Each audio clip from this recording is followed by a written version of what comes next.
থাকেন? আমি গৃহিণী ছিলাম, হাউস ওয়াইফ ছিলাম। আর করতাম আগে, অনেক আগে চাকরি করতাম, এখন চাকরি করি না। বর্তমান আমি একটু মানসিক অসুস্থ, এর জন্য কোনো চাকরি বাকরি করি না, আছি এখন বেকারি। তো আমি থাকি মহাখালী থেকে এখানে আসছি। ওকে, মুক্তা, একেবারে শুরুতে আপনার কাছে যে প্রশ্নটা আমরা করব সেটা হচ্ছে, আপনি ভালোবাসার অনুষ্ঠানে এসেছেন। জি। সো জীবনে ভালোবাসা নিশ্চয়ই এসেছে এবং সেখান থেকেই আজকের এইখানটাতে আসা। জি। একদম শুরু থেকে শুনি, কিভাবে আপনার জীবনে ভালোবাসা এলো, সে গল্পটা শুনি। শুরু থেকে আমার জীবনে ভালোবাসা এলো মানে বলতে যে আমি ক্লাস 5-এ পড়ি, আমার গ্রামের বাড়ি চাঁদপুর। তো আমি ক্লাস 5-এর পরীক্ষা দিয়ে আমি ঢাকায় আসি, ঢাকা বেড়াইতে আসি। বেড়ানোর পরে আমি পরে দেশে যাই, আবার ক্লাস 6-এ ভর্তি না হয়ে ক্লাস 7-এ ভর্তি হলাম। 7-এ ভর্তি হওয়ার পরে দ্বিতীয় সামাজিক পরীক্ষা যখন দিতে লাগলাম, তখন আমার গ্রামে একটা বাড়ির কাছেই আপনার একটা ফেরিঘাট হয়েছে। তো ফেরিঘাটে একদিনকার সন্ধ্যার পরে আমার কাকা কাকিকে নিয়ে, কাকি, আমার চাচাতো ভাই, ছোট, ওদেরকে নিয়ে আমরা একটু ঘুরতে গেছি জ্যোৎস্না রাতে। ঘুরতে যাওয়ার পরে হঠাৎ করে আমার এক ভাইয়ের বন্ধুর সাথে হঠাৎ দেখা। তো আমি আর চিনি না ভাইয়ের বন্ধু। তো হঠাৎ করে আমার যে কাকা প্রতিবেশী কাকা, ও কাকা বলল যে অমুকের বোন, বলল যে হ্যাঁ অমুকের বোন এত বড় আছে, আমরা তো জানি না। বললো যে হ্যাঁ এরকমই ওর বোন এত বড়। যখন বলছে তখন সে আমাদের বলল যে ভালো আছেন? হ্যাঁ ভালো আছি। আমার কাকিদের শুদ্ধ চাটা খাওয়ানোর চেষ্টা করলো, অনেক কথা বলার চেষ্টা করলো। তো ছেলেটা ছিল বিবাহিত, আমার ভাই বন্ধুটা ছিল বিবাহিত, তার একটা ছেলে একটা মেয়ে ছিল। তো এক পর্যায়ে পরের দিন সকালে হঠাৎ করে সে আমাদের বাড়িতে হাজির। কখনোই দেখিনি আমাদের বাড়িতে। তো সকালবেলা সে আমাদের বাড়িতে হাজির, এমন ভাবে হাজির হলো যে আমার ভাইকে ডাকতে ডাকতে হাজির হলো। তার মানে সে রাত্রে আমাকে দেখছে, সকালবেলা আমাদের বাড়িতে হাজির। তখন এভাবে সে আমাদের বাড়িতে প্রায় দিন আসা যাওয়া করতে আসতেছে যাইতেছে। তো হঠাৎ করে সে আমার বাড়িতে এটা নিয়ে যাচ্ছে, ওটা নিয়ে যাচ্ছে, আমার ভাইয়ের ঘরে এটা পাঠাচ্ছে, ওটা পাঠাচ্ছে। তখন আমার মা একদিন হঠাৎ করে বললো যে দেখো বাবা, আমার ঘরে একটা উপযুক্ত মেয়ে আছে, গ্রামের বাড়ি, মানুষ অনেক খারাপ চোখে দেখে, তো আমার মেয়েটা থাকা অবস্থায় তুমি এভাবে আমার বাড়িতে আসো না, যে কেউ একটা কথা বলো, এটা আমি চাই না। আমার উপযুক্ত মেয়ে আছে যেহেতু, আমার ঘরে তুমি আইসো না। আমার আম্মা এই কথা বললো কেন, সেজন্য এই ছেলে মানে অতিরিক্ত রাগ হয়ে সেই ছেলে ডাইরেক্ট বিয়ের প্রস্তাব করলো। তো ডাইরেক্ট বিয়ের প্রস্তাব যখন করলো, তখন আমার মা বললো যে আমার বাবার কাছে বললো, বাবা আমার এলাকার চেয়ারম্যান ভাই তাকে জানাইলো। জানানোর পরে ও বললো যে তোমার মেয়েরা কতক্ষণ লুকিয়ে রাখবা, রাত্রে কি বাথরুমেও যাবে না, তখনও তোমার মেয়ের উঠে নিয়ে যাব। এই কথার থেকে ওই ক্লাস 7-এর ওই দ্বিতীয় সামাজিক পরীক্ষা দেওয়া, আর আমাকে ওখান থেকেই আমার আর স্কুলে যাওয়া হলো না। সেই স্কুলে আসা যাওয়ার পথে সামনে দাঁড়াইতো, সব সময় মানে বিরক্ত করতো, বাড়িতে যাইতো। তো সেজন্য আর কি আমার মনে করেন আস্তে করে আমার বাবা আমাকে ঢাকা নিয়ে আসলো। ঢাকায় নিয়ে আমার এক কাকা থাকে, আমার কাকার কাছে দিল। তো আমার কাকার কাছে দিচ্ছে, আর আমার কাকার কাছে থাকতেছি, কাকার বাসায় থাকতেছি।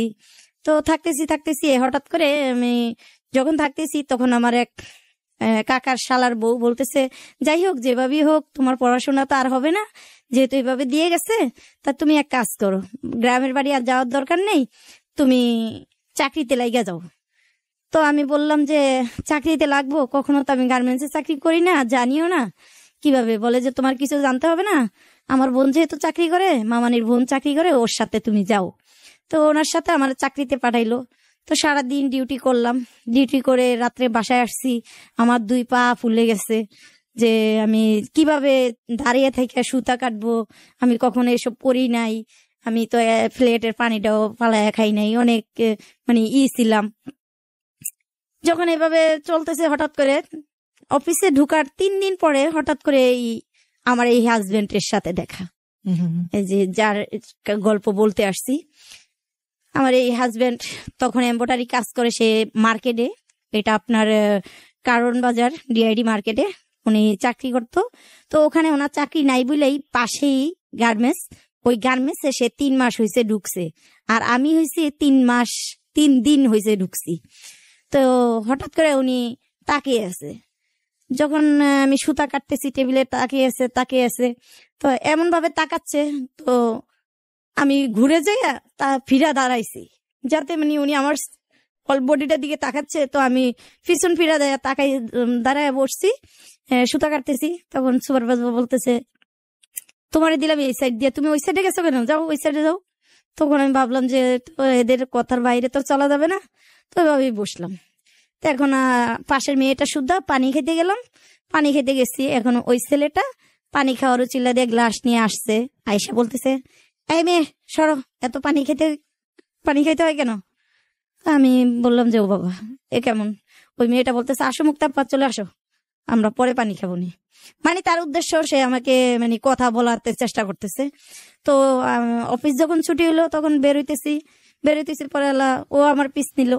এই তৃতীয় দিন, প্রথম 2 দিন এইভাবে গেছে, দেখতেছে পরে তৃতীয় দিনের দিনে ও আমি যেদিকে যাচ্ছি ও সেদিকে যাচ্ছে।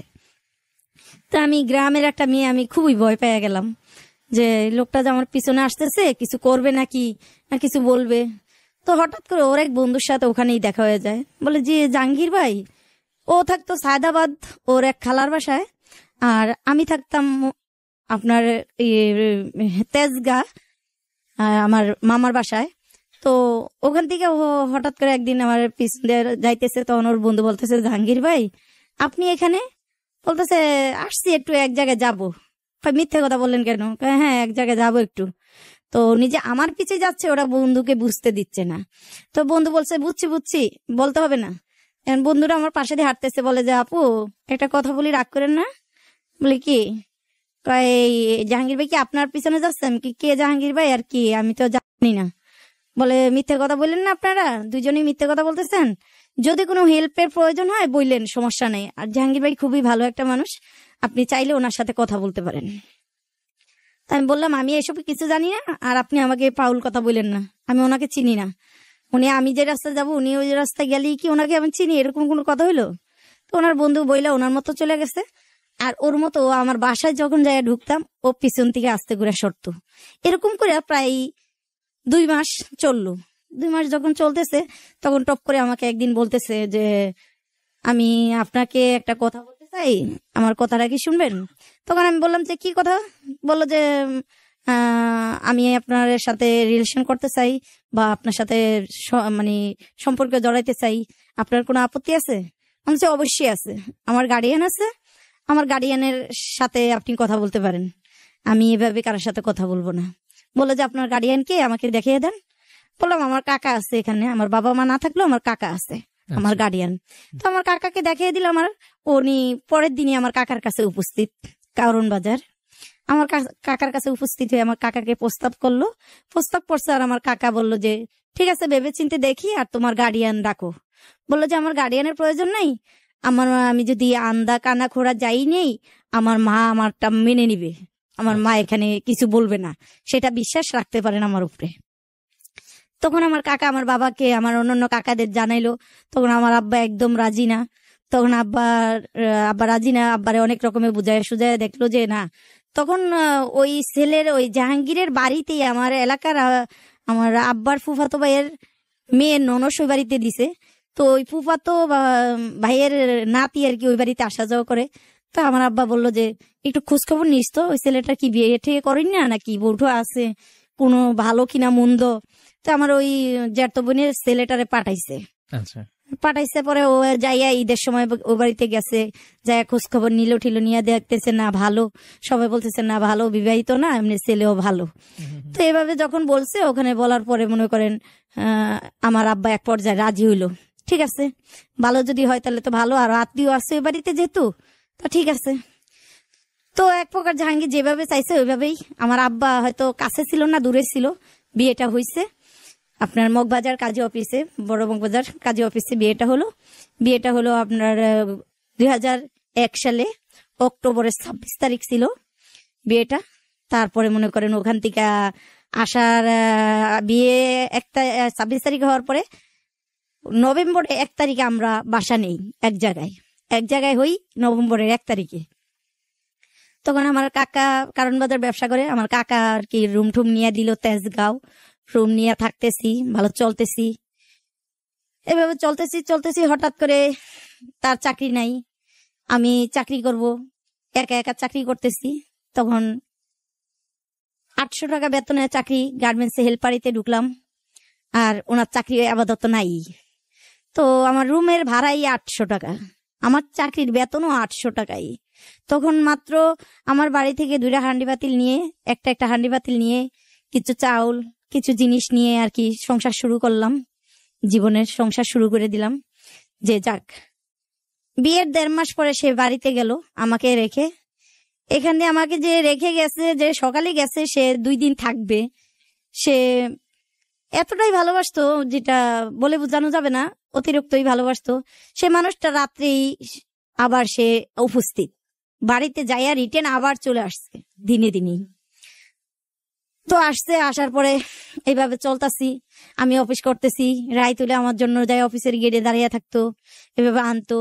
আমার তখন জীবনটা এরকম ভাবেই চলছে যে কাকা বিয়ে দিচ্ছে, ও কাকা আবার ব্যবসায়ী ছিল, কাকার দোকানের যত মনে করেন কাকার দোকান থেকেই তরকারি যা লাগতো আইনা চলতাম, নিজের কিনার মতো কোনো সামর্থ্য ছিল না, বা যে কষ্টে চলছি, যে চালটা দেখা গেছে 2 টাকা কমে আছে, ওই চালটাই আইনা রান্না করতাম। যেই মশারি ডালের বদলে দেখা গেছে মশারি ডালের দাম বেশি, আমি বুটের অ্যাঙ্কার ডালটা রান্না সিদ্ধ করে বেটে তারপরে পাতলা ডাল রান্না করতাম। রান্না করতে করতে দেখা গেছে সময় নাই, না খেয়ে অফিস করতাম, এইভাবে জীবন কাটাইতেছিলাম। হঠাৎ করে তার মা শুনতে পারছে যে বিয়ে করছে। তখন তার মা, তার এক ঝেড়াতো ভাই থাকে এই মহাখালী, তখন বলল যে কোথায় বিয়ে করছে, কোথায় থাকে, একটু ফলো কর, দেখ। ও এখানে আবার মনে করেন ওর আমার আগে ওর আরেকটা সম্পর্ক ছিল একটা মেয়ের সাথে, ফিরোজপুর রংপুরের ওদিকের এক মেয়ের সাথে। ওই মেয়ের সাথে রিলেশন ছিল যে ওদের বাড়িতেও নাকি ওই মেয়েটা গেছে। আচ্ছা। তো ওর মা ভাবছিল যে ওই মেয়েটার সাথেই বিয়ে হয়েছে। ওই মেয়েটা দেখে ওনারা পছন্দ করে নাই, মেয়েটা অনেকটাই কালো, অনেক মোটা। তো ও যখন ওকে না বলে বাড়িতে গেছে, তখন ওই মেয়ে ও বাড়ির থেকে বেরিয়ে ঢাকা আসছে, ওই মেয়ে ওদের বাড়িতে যায় উপস্থিত হয়েছে আমার সাথে বিয়ে হওয়ার আগে। তো ওদের ফ্যামিলি ভাবছে যে ওই মেয়েটার সাথেই মনে হয় বিয়ে হয়েছে, ওই মেয়ের সাথে বিয়ে হলে তো কখনোই মানবো না। যে মেয়ে বিয়ের আগে ছেলের বাড়িতে চলে আসতে পারে, এই মেয়েকে মানা কোনো পক্ষেই মানে ইম্পসিবল।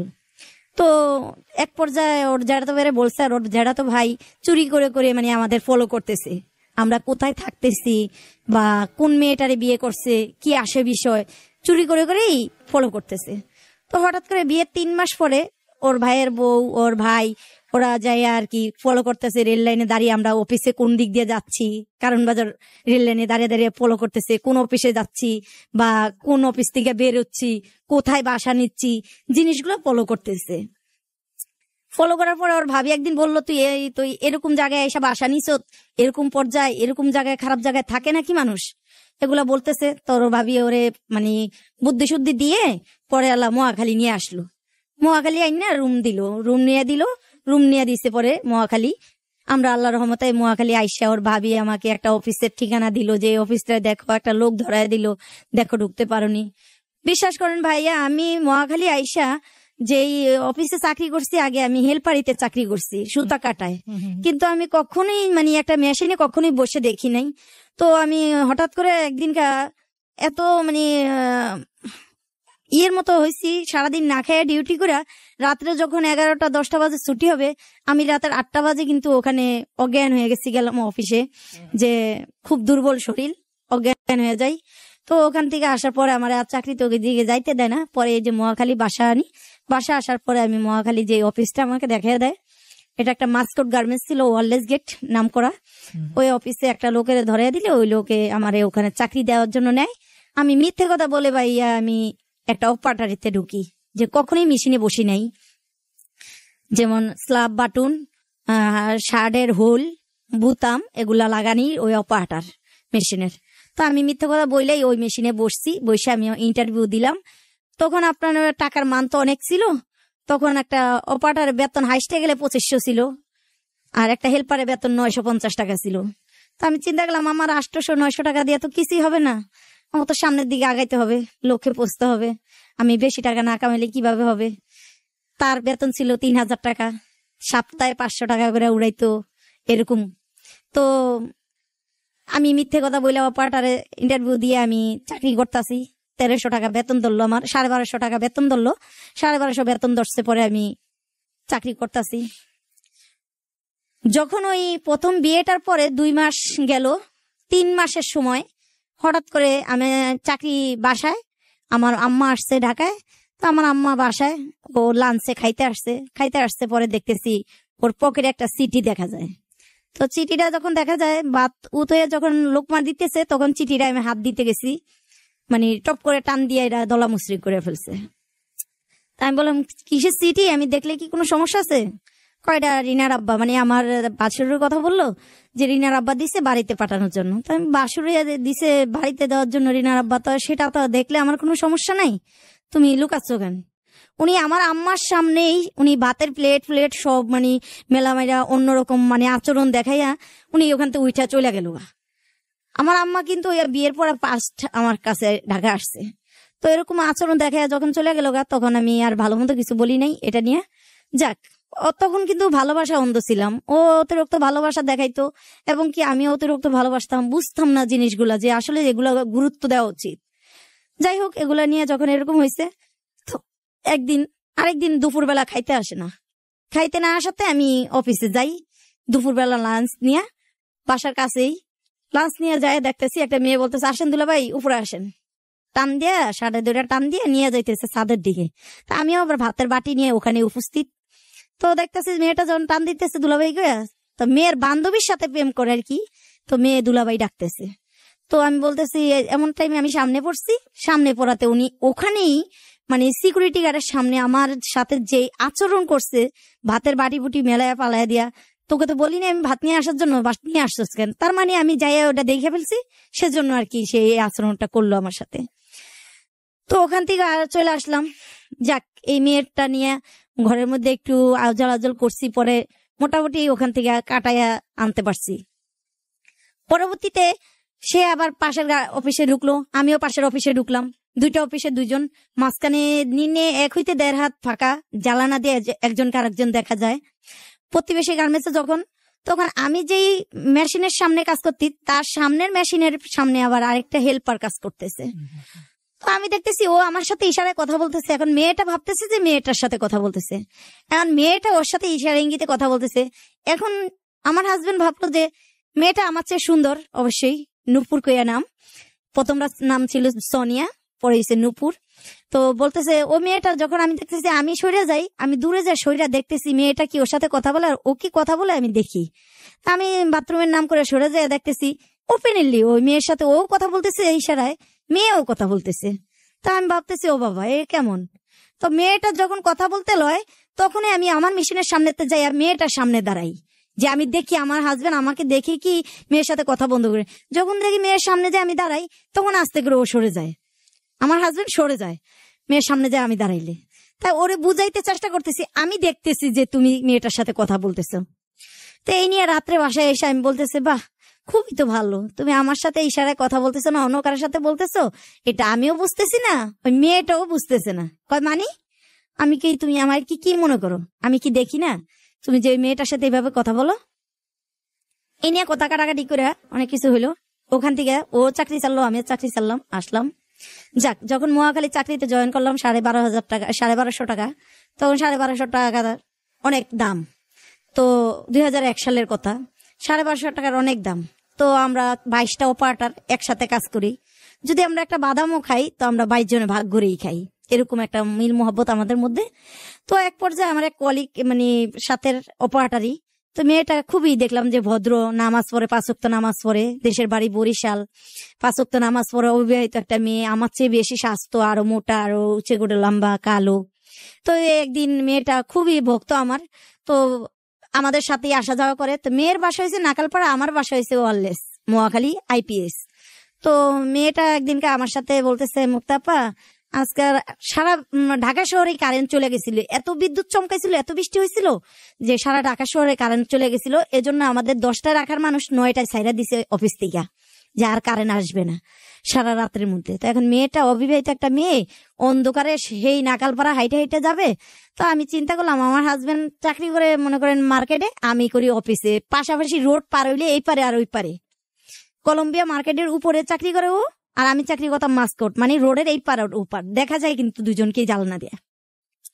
তা আমি যখন ছুটি নিয়ে বের হই, আমার হাজবেন্ড কিন্তু নিচে দাঁড়িয়েই থাকে একসাথে যাওয়ার জন্য। সকালে একসাথে অফিসে, ওনার মতো উনি আর আমার মতো আমি একসাথে আসা যাওয়া করি, লাঞ্চেও দুজনে একসাথে আসা যাওয়া করি, আবার রাত্রেও দুজনে একসাথে আসা যাওয়া করি।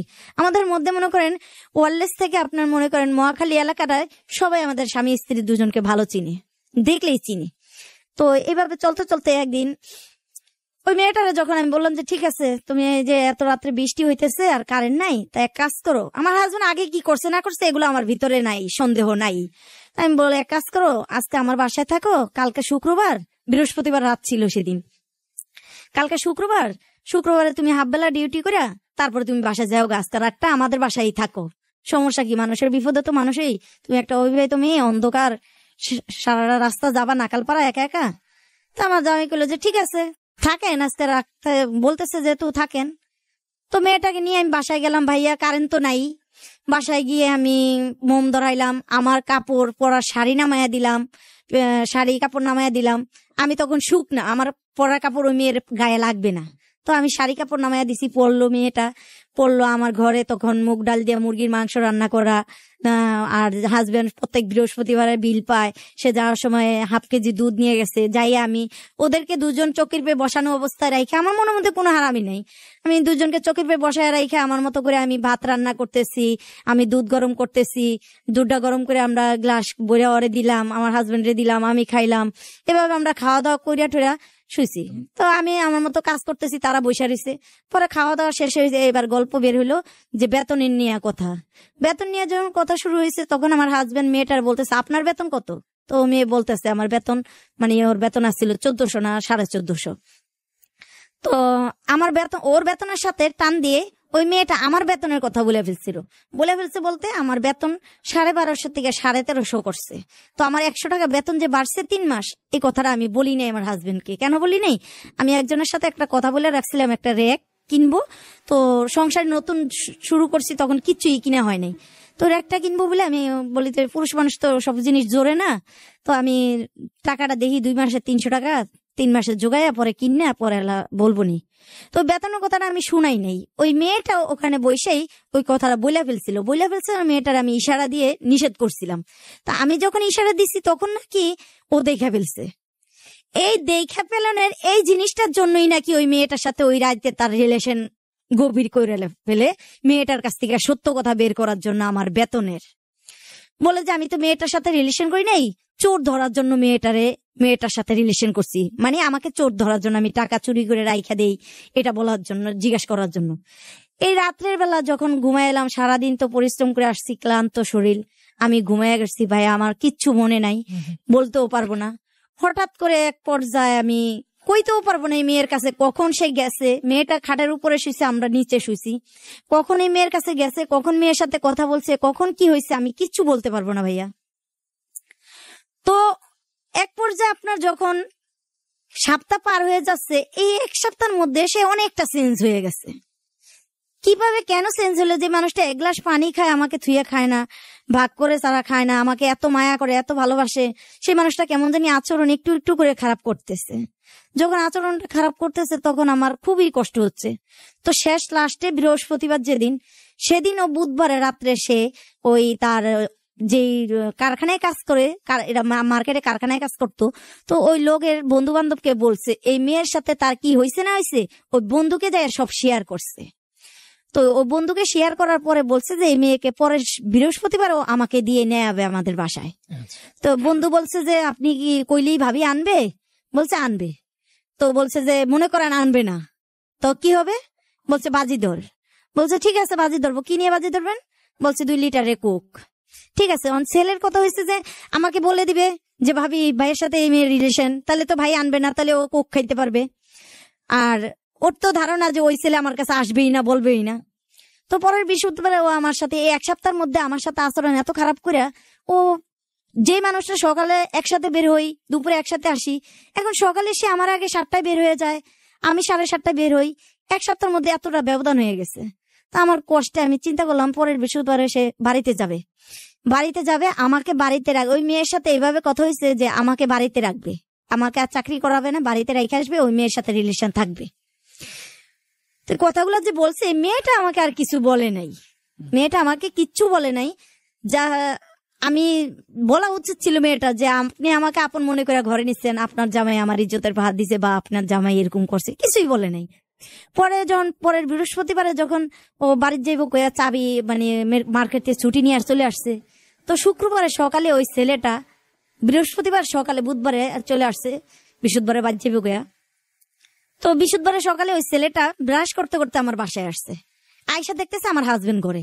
এখন তো ছেলেটা অবাক হয়ে গেছে, হ্যাঁ হ্যাঁ আমি তো ভাবিরে বলার জন্য আসছি, আয়সা তো দেখলাম উনি তো কালকে রাত্রে ছুটি নিয়ে আসছে, বাড়িতে চলে যাবে, বাড়িতে যাইব গিয়া। আমি তো সেই সুযোগে ভাবিকে বলার জন্য আসছিলাম। আয়সা যখন ওনাকে দেখছে, এখন ও কি দিয়ে কথা কাটাবে, ও বলতেছে যে জাহাঙ্গীর ভাই আপনি মার্কেট, কয় কি রে মজনু ভাই তুই, ছেলেটার নাম ছিল মজনু, দেশের বাড়ি ছিল বরিশাল, আমার হাজবেন্ড নাম আজকে বলতেছি ও জানে। যাই হোক, ওই ছেলেটা আমাকে বলতেছে যে ভাবি ভাই আপনি মার্কেটের বাথরুমের চাবিটা নিয়েছে, টয়লেটের চাবির জন্য আসছি। ও আবার কথা কাটিয়া ও চাবিটা নিয়ে চলে গেছে। চলে যাওয়ার পর আমার হাজবেন্ড কিন্তু ও বের হওয়ার সাথে সাথে আমার হাজবেন্ড পিছন দিয়ে বের হয়ে গেছে। বের হয়ে যায় ওই ছেলেটা, আমার হাজবেন্ড ওর পথে দাঁড়িয়ে থাকে, ওই মেয়ে আসবে, আসলে ওই মেয়ের সাথে কথা বইলা পরে আসে আমার সাথে দেখা করতে ওয়ারলেস।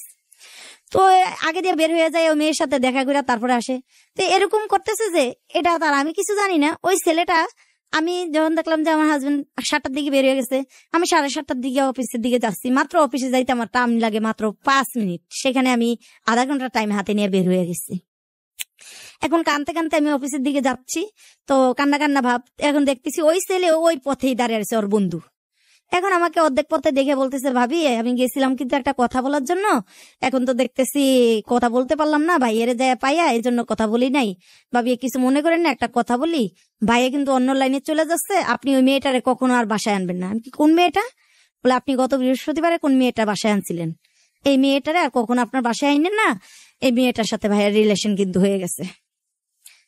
ভাইয়া কথাটা যখন বলছে, মনে হয় আমি ওখানেই রাস্তায় মনে হয় আসমান ভাঙে আমার মাথায় পড়ছে। এই মেয়েটাকে আমি এত ভালো জানি, এত বিশ্বাস করি, আর আমার হাজবেন্ডকে তো আমি এরকম ভাবিই নাই। তাহলে আমার হাজবেন্ড কি করে আমার সাথে এই কাজটা করতে পারলো? তো চিন্তা করে আমি ভালো মন্দ কিচ্ছু না বলে ওনার কাছ থেকে কাহিনীগুলো সব শুনলাম। শুনে যখন ও যে এই দোকানে ওর বাড়ির একটা চাচা লাগে, ওয়ারলেস চায়ের দোকানে চাকরি করতো, ওই দোকানটা তোর আড্ডা মারতো বেশি। তো ওই দোকানের কাছে এসে আমি বললাম যে কাকা, আপনার কাকা কি এখানে কোনো মেয়ের সাথে কথা বলতে দেখছেন কোনোদিন? বলে না না আমি জানি না। পরে পাশের হোটেলে ছেলে বলে হ্যাঁ কাকি, সবাই তো চিনতাম দুইজনকে। হ্যাঁ কাকি, একটা মোটা করে একটা মেয়ে আছে, ওই মেয়েটার সাথে কাকারে দেখছি কয়েকদিন, এনে দাঁড়ায় কথা বলে 2-3 দিন। তো আমি সোজা অফিসে চলে গেলাম। অফিসে চলে যাইয়া আমার হাজবেন্ড কিন্তু আমার কাছ থেকে 7টার দিকে বিদায় নিয়ে বাড়িতে চলে গেছে বৃহস্পতিবার সকাল। আসলে কিন্তু সে বাড়িতে যাবে না, ফিরে আসবে। ওই মেয়ের আজকে আমার দিয়ে নিয়ে যাবে বাসায়।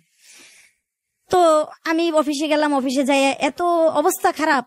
তো আমার ওই মেয়েটার কাছ থেকে খুব ভালো ভালো আচরণ দেখাইলাম, ব্যবহার দেখাইলাম, ওরে ডাকলাম। ডাইকে আমি বললাম যে ওই মেয়েটার নাম ছিল হনুপা। বললাম যে হনুপা তোমার বাসা কোথায়? আমি দেখলাম যে ওরে যদি আগে ঝোঁক দেই তাহলে তো ওরে পাবো না।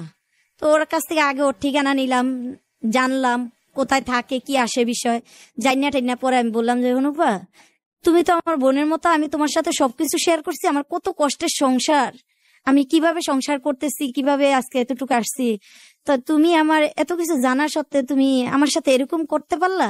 কয় কি আপু, আমি তোমাকে তোমার ইজ্জত রক্ষা করার জন্য নিলাম, যে রাত্রে বেলা একা একা যাবা, আমার তোমার একটা অবিবাহিত মেয়ে কোনো একটা দুর্ঘটনা ঘটে, এজন্য তোমার আমি আশ্রয় দিলাম ইজ্জত রক্ষা করার জন্য। তুমি কি করে মনে করলা যে একটা স্বামী একটা স্ত্রীর কাছে সবকিছু লুকায়? কখনোই না। স্বামী স্ত্রী যতই হোক তারা আপনই। আমার হাজবেন্ড তো আমার কাছে সবকিছু বলে দিছে। তুমি আমার হাজবেন্ডকে কি কি বলছো? মানে আমার কথা হচ্ছে মেয়েটার কাছ থেকে কথা বের করার জন্য। তখন যখন কথাটা বলছি মেয়ে আমার হাত ধরে টান দিয়ে নিয়ে গেল টয়লেটে। নিয়ে টয়লেটের রুমে দাঁড়ায় দাঁড়ায় বললো যে আপা আমি আপনার স্বামীকে কিছু বলি নাই, আপনার স্বামী আমার সাথে এই আচরণ করছে, এই কথাগুলা বলছে, আমি বলি নাই। এখন আমি দেখলাম যে মেয়ের কাছ থেকে কথা শুনে চিন্তা করলাম তো মেয়ের তো দোষ নাই, মেয়ে তো নিজের ইজ্জত লুকানোর জন্য হয়তো চুপ রয়েছে। আর তারপরে বললাম যে তুমি আমার কাছে এই কথাগুলো বলা উচিত ছিল, যে আপু আপনি আমার ইজ্জত রক্ষা করার জন্য আপনার বাসা নিয়েছেন, কিন্তু দুলাভাই আমার সাথে যে আচরণটা করছে এতে আমার ইজ্জত রক্ষা না আরো ইজ্জত মারছেন, তুমি আমাকে বলা উচিত ছিল। আপা আমি বলি নাই, যাক এই মেয়ে সেই দিন যে অফিস শেষ করলো মাসের 18 তারিখ, আর অফিসে আসে না।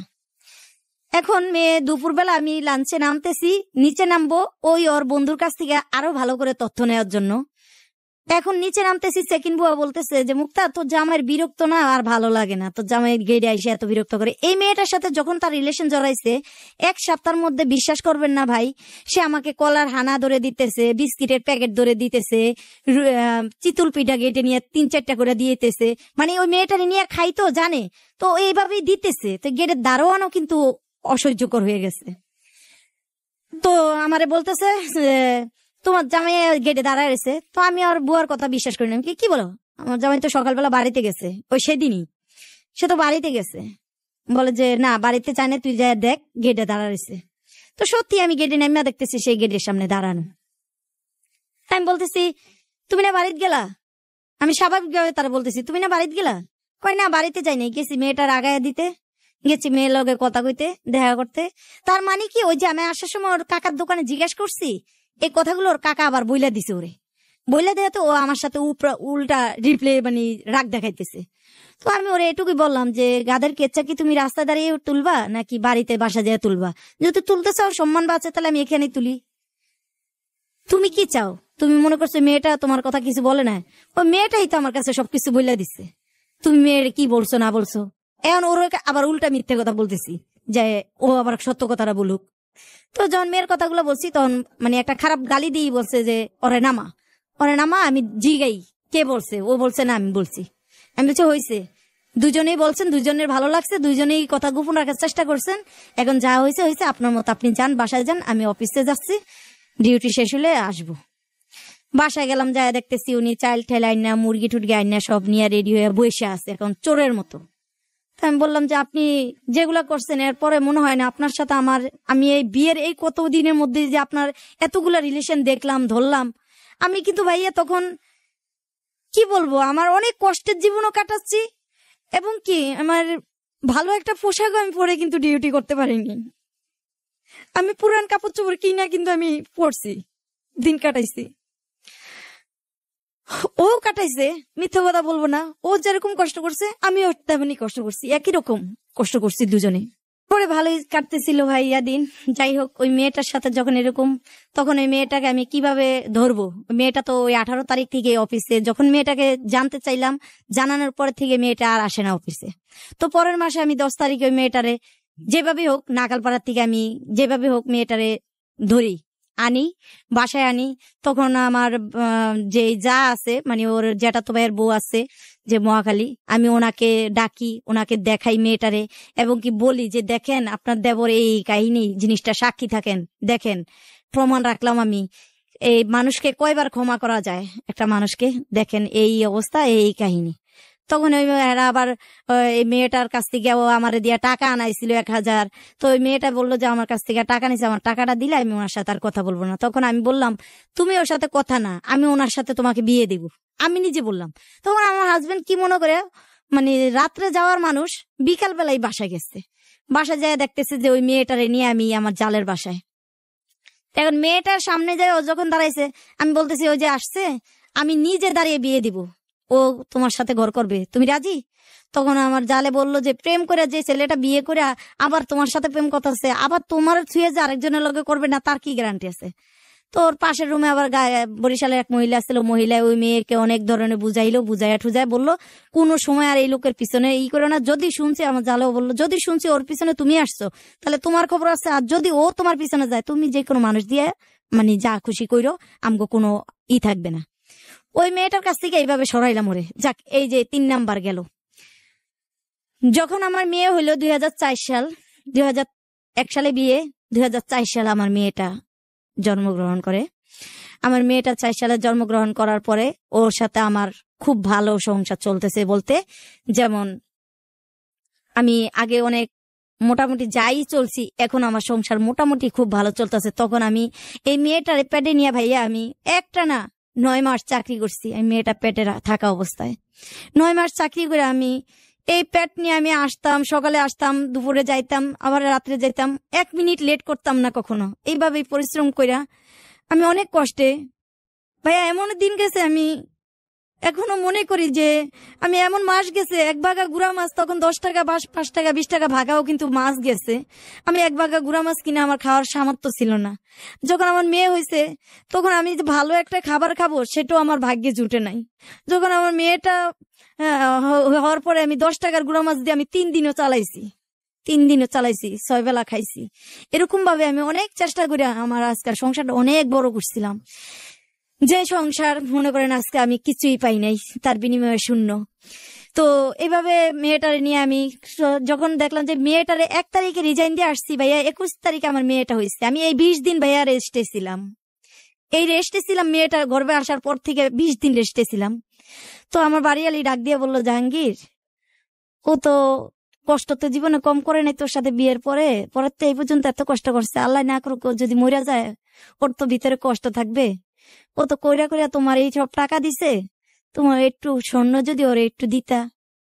তো কি মনে করে যাই আমি 6 দিনের দিনও একটা চেয়ে নেই না সরি, একজোড়া কানের জিনিস 1200 টাকা দিয়ে কিনে আইনা আমারে দিল, স্বর্ণের কিনে আইনা দিছে। পরে পড়লাম ভাইয়া যখন মেয়ের বয়স 11 মাস, ওর মাকে ফোন দিল যে মেয়ে হয়েছে। ওর মা খুব রাগ, মেয়ে হয়েছে বলে আসবে না, এরা খুব রাগ। তো খুব আনন্দিত, ওর কথা হয়েছে অন্ধকারে আল্লাহ পাক যা দিছে তাই আমার শুক্রিয়া, মেয়ে হোক আর ছেলে হোক এটাই আমার বহুত কিসের, কেউ হাতে ধরে বানিয়ে আনতে পারে না। তো খুশি। ওর মা আসলো, বিশ্বাস করবেন না, ওর মা আমার শাশুড়ি, আমি চাই নাই মঞ্চে বসে তাকে ছোট করি, কিন্তু আমি কখনই ওকে আমার শাশুড়ির মতো করে দেখি নাই। ওনাকে আমি এরকম কোন আচরণ করি নাই যে কখনোই আমার সাথে সে খারাপ আচরণ করুক। আমি তার সাথে মায়ের মতো আচরণ করছি। আমার মেয়েটা হাউস করে, সে আজ থেকে 16 বছর আগের কথা, এখনো আমার শাশুড়ি যতটুকু নিজের মতো করে চলতে পারে তখন আরো ভালো চলতে পারতো। সে আসতো, তার পরের কাপড়টাই হাউস ঘরের মেয়েটার রেখে আমি হাউস ঘরে তার পরের কাপড়টা পর্যন্ত আমি ধুয়ে দিছি। তার 1 গ্লাস পানি ঢাইলা কখনো খাড়াতে নাই, আমি খাইতে দেই নাই। আমি 16 বছর তার ছেলের ঘর করছি ঠিক, কোনোদিনে তার এরকম কোনো অর্ডার দিয়ে আমি বলি না যে মা এই কাজটা করেন। তো আমার সেই শাশুড়ি বউ হিসেবে কখনোই গ্রহণ করে নাই। ছেলে নিজের মতো করে বিয়ে করছে বলে তার 2টা ছেলে 2টা মেয়ে। তো 2টা ছেলের বউরেই সে ভালো জানে না, যেটা সত্যি কথা, মন থেকেই সে ভালো জানে না। কিন্তু 2টা ছেলে তাকে আত্মবিশ্বাসের চেয়েও বেশি ভালো জানে, বেশি মানে মার কথায় সে তারা বউ 100 বার বিদায় করতে পারবো, মায়ের কথায় উঠতে বসতে পারবো। তবে আমার হাজবেন্ডের চেয়েও বেশি আমার দেবর মাকে খুব ভক্ত। তো আমার হাজবেন্ডের তাও একটু একটু মানে আগে বেশি ছিল, তারপরে একটু একটু মায়া মার প্রতি কমছে, কিছু আচরণে তার মায়ের দেখা। তো এরকম যখন আমার শাশুড়ি আসলো, থাকলো, থাকে, কখনোই আমার শাশুড়ির সাথে কোনো সময় আমি কোনো খারাপ আচরণ করি নাই। জানি না তারা যদি সেটা বলছেও, আমার শাশুড়ি বলছে এই যে এত করছি এটাতে আমার আরো কিছু হয় নাই, বরঞ্চ বদনাম হয়েছে। আমার একটা ননসের জামাই আছে বড়, আমাদের ওদের ফ্যামিলির মধ্যে আমার ওই ননসের জামাইটা আমাকে খুব ভালো জানতো, সেটা সত্যি কথা। আমার ওই ননসের জামাইটা আমাকে সবসময় ম্যাডাম করে ডাকতো, বলতো, খুবই ভালো জানতো। তো ওদের ফ্যামিলির মধ্যে আমি একটা সম্মান জিনিস, যে ঘরের বড় বউ হিসাবে, ভাইয়ের মধ্যে ওই বড় ছিল, বড় বউ হিসাবে একটা সম্মান আমি পাইনি, যেটা আমার শাশুড়ি সরাসরি বলতো আমি বউ বিল্লা মানি না, কখনো মানবো না। এক কথাই আমি বলছি মানা লাগবে না, আপনি আছেন কয়দিন, বাঁচবেন কয়দিন, যে কদিন আছেন। ছেলেরা যে এখনো মা আপনাকে মার মতো করি এখনো ভালোবাসে, এটা আপনি শুকুর বেচেন। এখনকার যুগে আজকে বিয়ে করলে কালকে ছেলেরা মা চিনে না, আর আপনার ছেলেরা 2 ছেলেই এখনো মা ছাড়া বুঝে না, এতে আপনি শুকুর বেচেন, অন্য কিছু চাইতে যান না। অনেক ভালো জানে, আমরাও চাই যে আপনি ভালো থাকেন। যাই হোক, এক পর্যায়ে এভাবে চলতে চলতে আমার একটা ছোট ভাই মহাখালী, এখন বর্তমান আপনার ঢাকা শহরে, এটা কি অফিস আমি বলতে পারবো না, কিন্তু একটা বুটিক্স কোম্পানিতে আপনার টেলারি কাজ এখন বর্তমান করে। তো ভালো করে একটা ব্লাউজ সেলাই ও শিখাচ্ছে, ঢাকা আসে নাই। সে 2004 সালে ঢাকা আসলো, 2004 সালে আসলো। আর আমি তারে একটা দোকান দেখাই দিলাম, দোকানে থাকতেছে বা ওখানে কাজ করতেছে। ভাইয়া বিশ্বাস করবে না, মঙ্গলবারে আমার ভাইটা আসছে, আমার ভাইটার আমি মঙ্গলবারে কাজে ধরাইয়া দিছি, বৃহস্পতিবারে সে বিল পাইছে 250 টাকা। পুরা টাকাটা নিয়ে বৃহস্পতিবারের 2 দিন 2.5 দিনের খাবার টাকাটা আমার নিয়ে দিয়ে দিছে।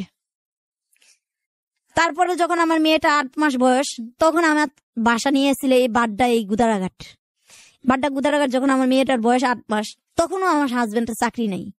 তখন আমি চাকরির জন্য আপনার এই তালতলা দিয়া এদিক দিয়ে বেরোইতাম। আমি সেই নাবিস্কু দুনিয়াধারী ঘুরা এই মেয়েটা, কোলের মেয়েটা আমি নিয়ে তার কাছে থুইয়া ঘরে আমি চাকরি খুঁজতাম। আমি চেয়ারম্যান বাড়ির থেকে ধরে এই ইয়েতে হাঁটতে হাঁটতে আমি চেয়ারম্যান বাড়ি পর্যন্ত চাকরি খুঁজতাম, কোথাও চাকরি পাইতাম না। আমি হেল্পার, চাকরি পাইতাম না। কারণ চাকরি মেয়ের হওয়ার পরে আমি অপারেটর কাজ করি না। এখন যদি আমি অপারেটরে ঢুকি তাহলে আমার নাইটও হইতে পারে। এটা হচ্ছে ফিনিশিং এর অপারেটারি, ফিনিশিং এর কাজ হচ্ছে নাইট হইতে পারে। তা আমি বাচ্চা তুই এত নাইট করতে পারবো না। তা আমার চিন্তাধারা হয়েছে আমি হেল্পারিতে ঢুকবো, সুইনে হেল্পারিতে ঢুকবো। তো এইভাবে চাকরি খুঁজতে খুঁজতে চাকরি পাই না। ফার্স্টে এখান থেকে 2 মাস পরে চাকরি রুম ছাইরা দিয়ে আমি আবার মহাখালী চলে গেলাম। চাকরি পাইছি, অলওয়েজ বসে একটা চাকরি পাইছি হেল্পারিতে, চাকরি পাইছি। আর আমার হাজবেন্ডের মেয়ে যখন 8 মাস বয়স, 10 মাস বয়স, তখন আমার হাজবেন্ড এই ইয়েতে গুদারাঘাটেতে আমার মেয়েটারে কোলে করে হাইটে মহাখালী অলওয়েজ নিয়ে যেত। লাঞ্চের টাইমে 12টার দিকে রওনা দিয়ে যাইতো, 1টার দিকে লাঞ্চের টাইমে আমি বের হইয়া ওর ওই যে কাকা পরিচিত চায়ের দোকান, সেই দোকানের পিছনে বসে মেয়ের দুধ খাওয়াইয়া আবার দিয়ে আবার অফিসে আমি যাইতাম। কিন্তু ওনার চাকরি নাই, আমি চাকরি নিছি ছোট লেদা বাচ্চা থুইয়া। এরকম করে যখন 2 মাস গেল, তখন আমার মেয়েটা রক্তামশ হয়ে গেছে। এই যে বর্তমান যে মেয়েটা রক্তামশ হইয়া মানে সারাদিনের তাতাই না দুধ খাইয়া মেয়েটা এরকম হয়ে গেছে। তখন আমি খাইয়া কঙ্কালের মতো হয়ে গেছি। তো আমার ছোট বোন আছে, ক্লাস 7-এর পরীক্ষা দিয়ে ও আবার ঢাকা আসছে বেড়াইতে আমার বাসায়।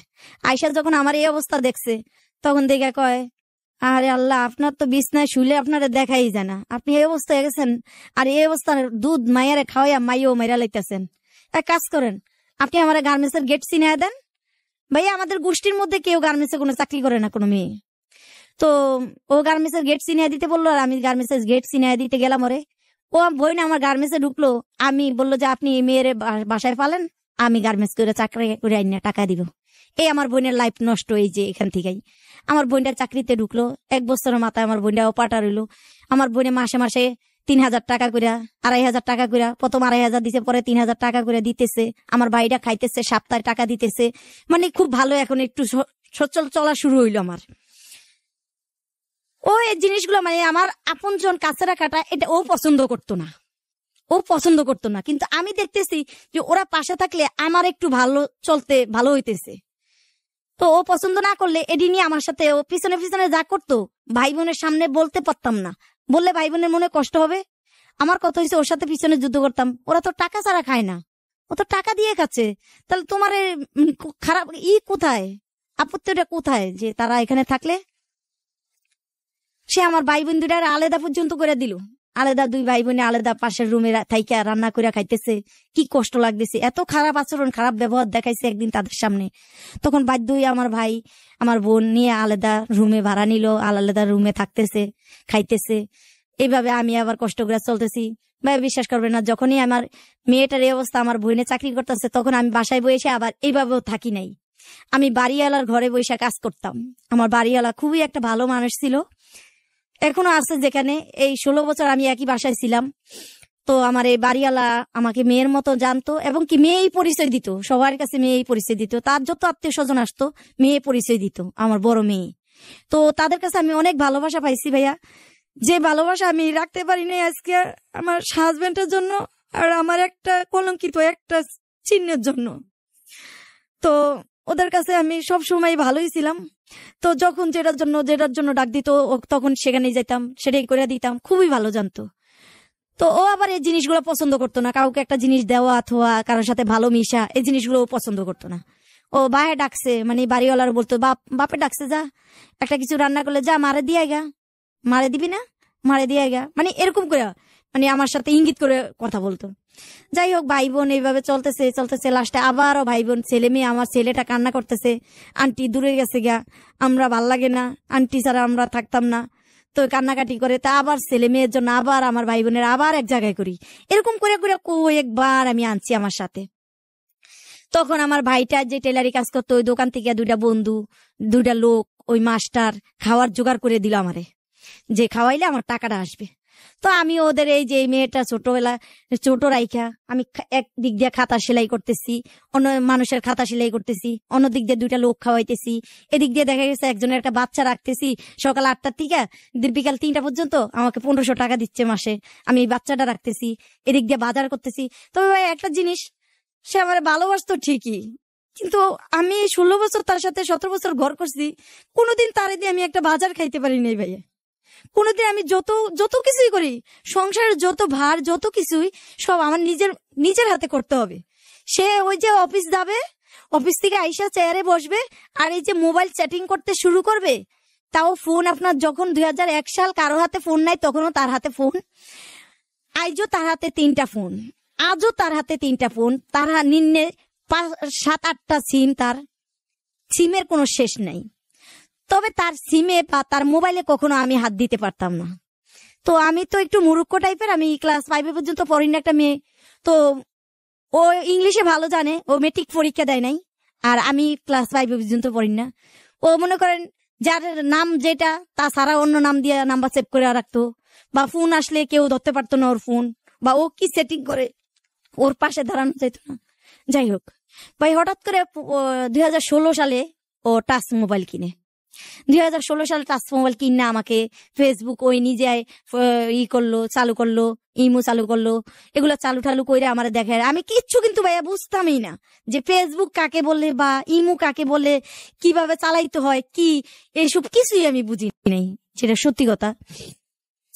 তখন এইভাবে শিখাইতেছে। হঠাৎ করে একদিন কয়েক মাস পরেই মানে সেটটা নিয়ে আমি বাজারে গেছি, বাজার থেকে আসার পথে আমার ছেলেটা নিয়ে 3টা চক্রের মানে হাতে পড়লাম।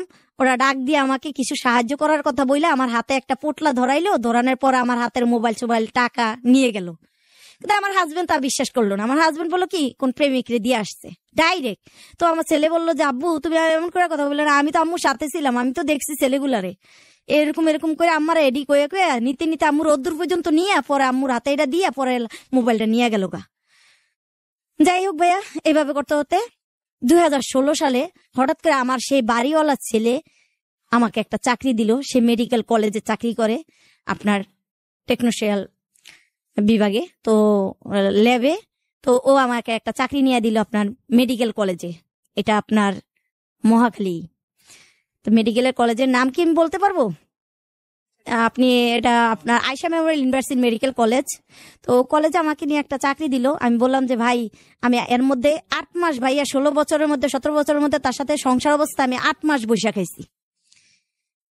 এছাড়া কোনোদিনও আমি বৈশা খাই নাই বা আমি কোনোদিনও আজেরা খাই নাই।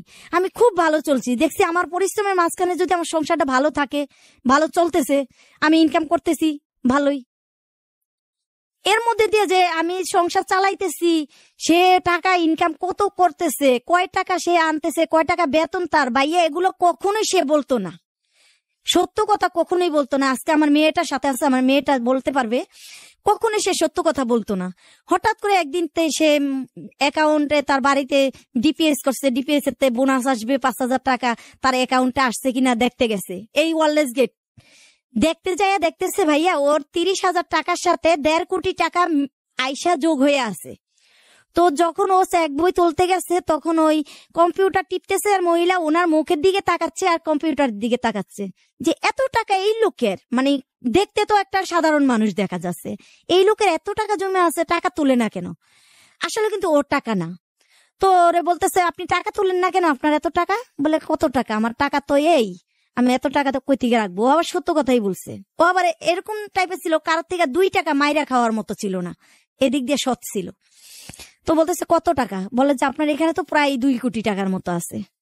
বলে কি বলেন, খাই সাধারণ গার্মেন্টসে চাকরি করে, আমার এত টাকা এত না, আমার টাকা হইছে এত, আর এত টাকা 5,000 টাকা আসার আছে, ওটা আসছে কিনা দেখার জন্য আসছিলাম। তখন আর ওকে চেক বই দিল না, বললো যে আপনি চেক বই পড়ে নেন, আমরা এটা ঠিক করে নিই। আগে এটা যে কোনো শেয়ারের ব্যবসার টাকাটা আর কি ভুল নাম্বারে ওর সাথে যোগ হয়ে গেছে। তো আমার পাশের যে পাশের রুমের পরিচিত লোকের পরিচয় আয়া যে সে টাকাটা এখানে অ্যাকাউন্ট করছে, সেই লোকে যাইয়া বাসায় মাথায় হাত দিয়ে পড়ছে, বলতেছে সুইটির আব্বু আজকে কি করলো? তা আমি বলি যে কি, আমি কিন্তু ভাইয়া জানিও না এই অ্যাকাউন্ট আছে তার।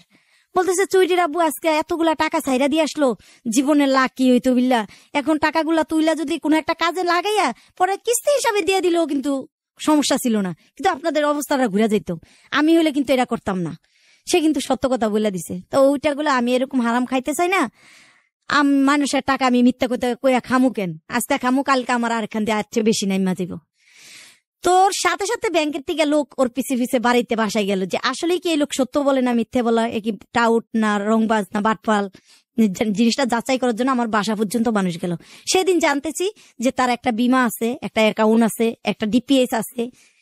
ভাই এরকম নিম্নে 4-5টা বের হইলো। তো ও কখনোই কাউকেই, ওর আপনজন হোক আর আমার আপনজন হোক, কেউ 2 টাকা চাইলো একটাই শব্দ ছিল নাই নাই। কিন্তু সে ওই কিভাবে লুকাইয়া রাখতো বিল্লা তারটা সেই বুঝে। যাই হোক এভাবে সে রাখতো। আর ওই যে আমি সংসার চালাই, আমার সংসারে তার চাইরা নাও লাগতেছে না, বরঞ্চ আমি ছেলে মেয়ের কিছু খরচ দিতে পারতাছি, ছেলে মেয়ের খরচ চালাইতে পারতাছি, সেই স্কুলের বেতনটা দিতেছে, ঘর ভাড়াটা দিতেছে, আর সব পুণ্য আমার উপরে। ভাই আমার জন্য আমি নিজে কিছুই করি নাই।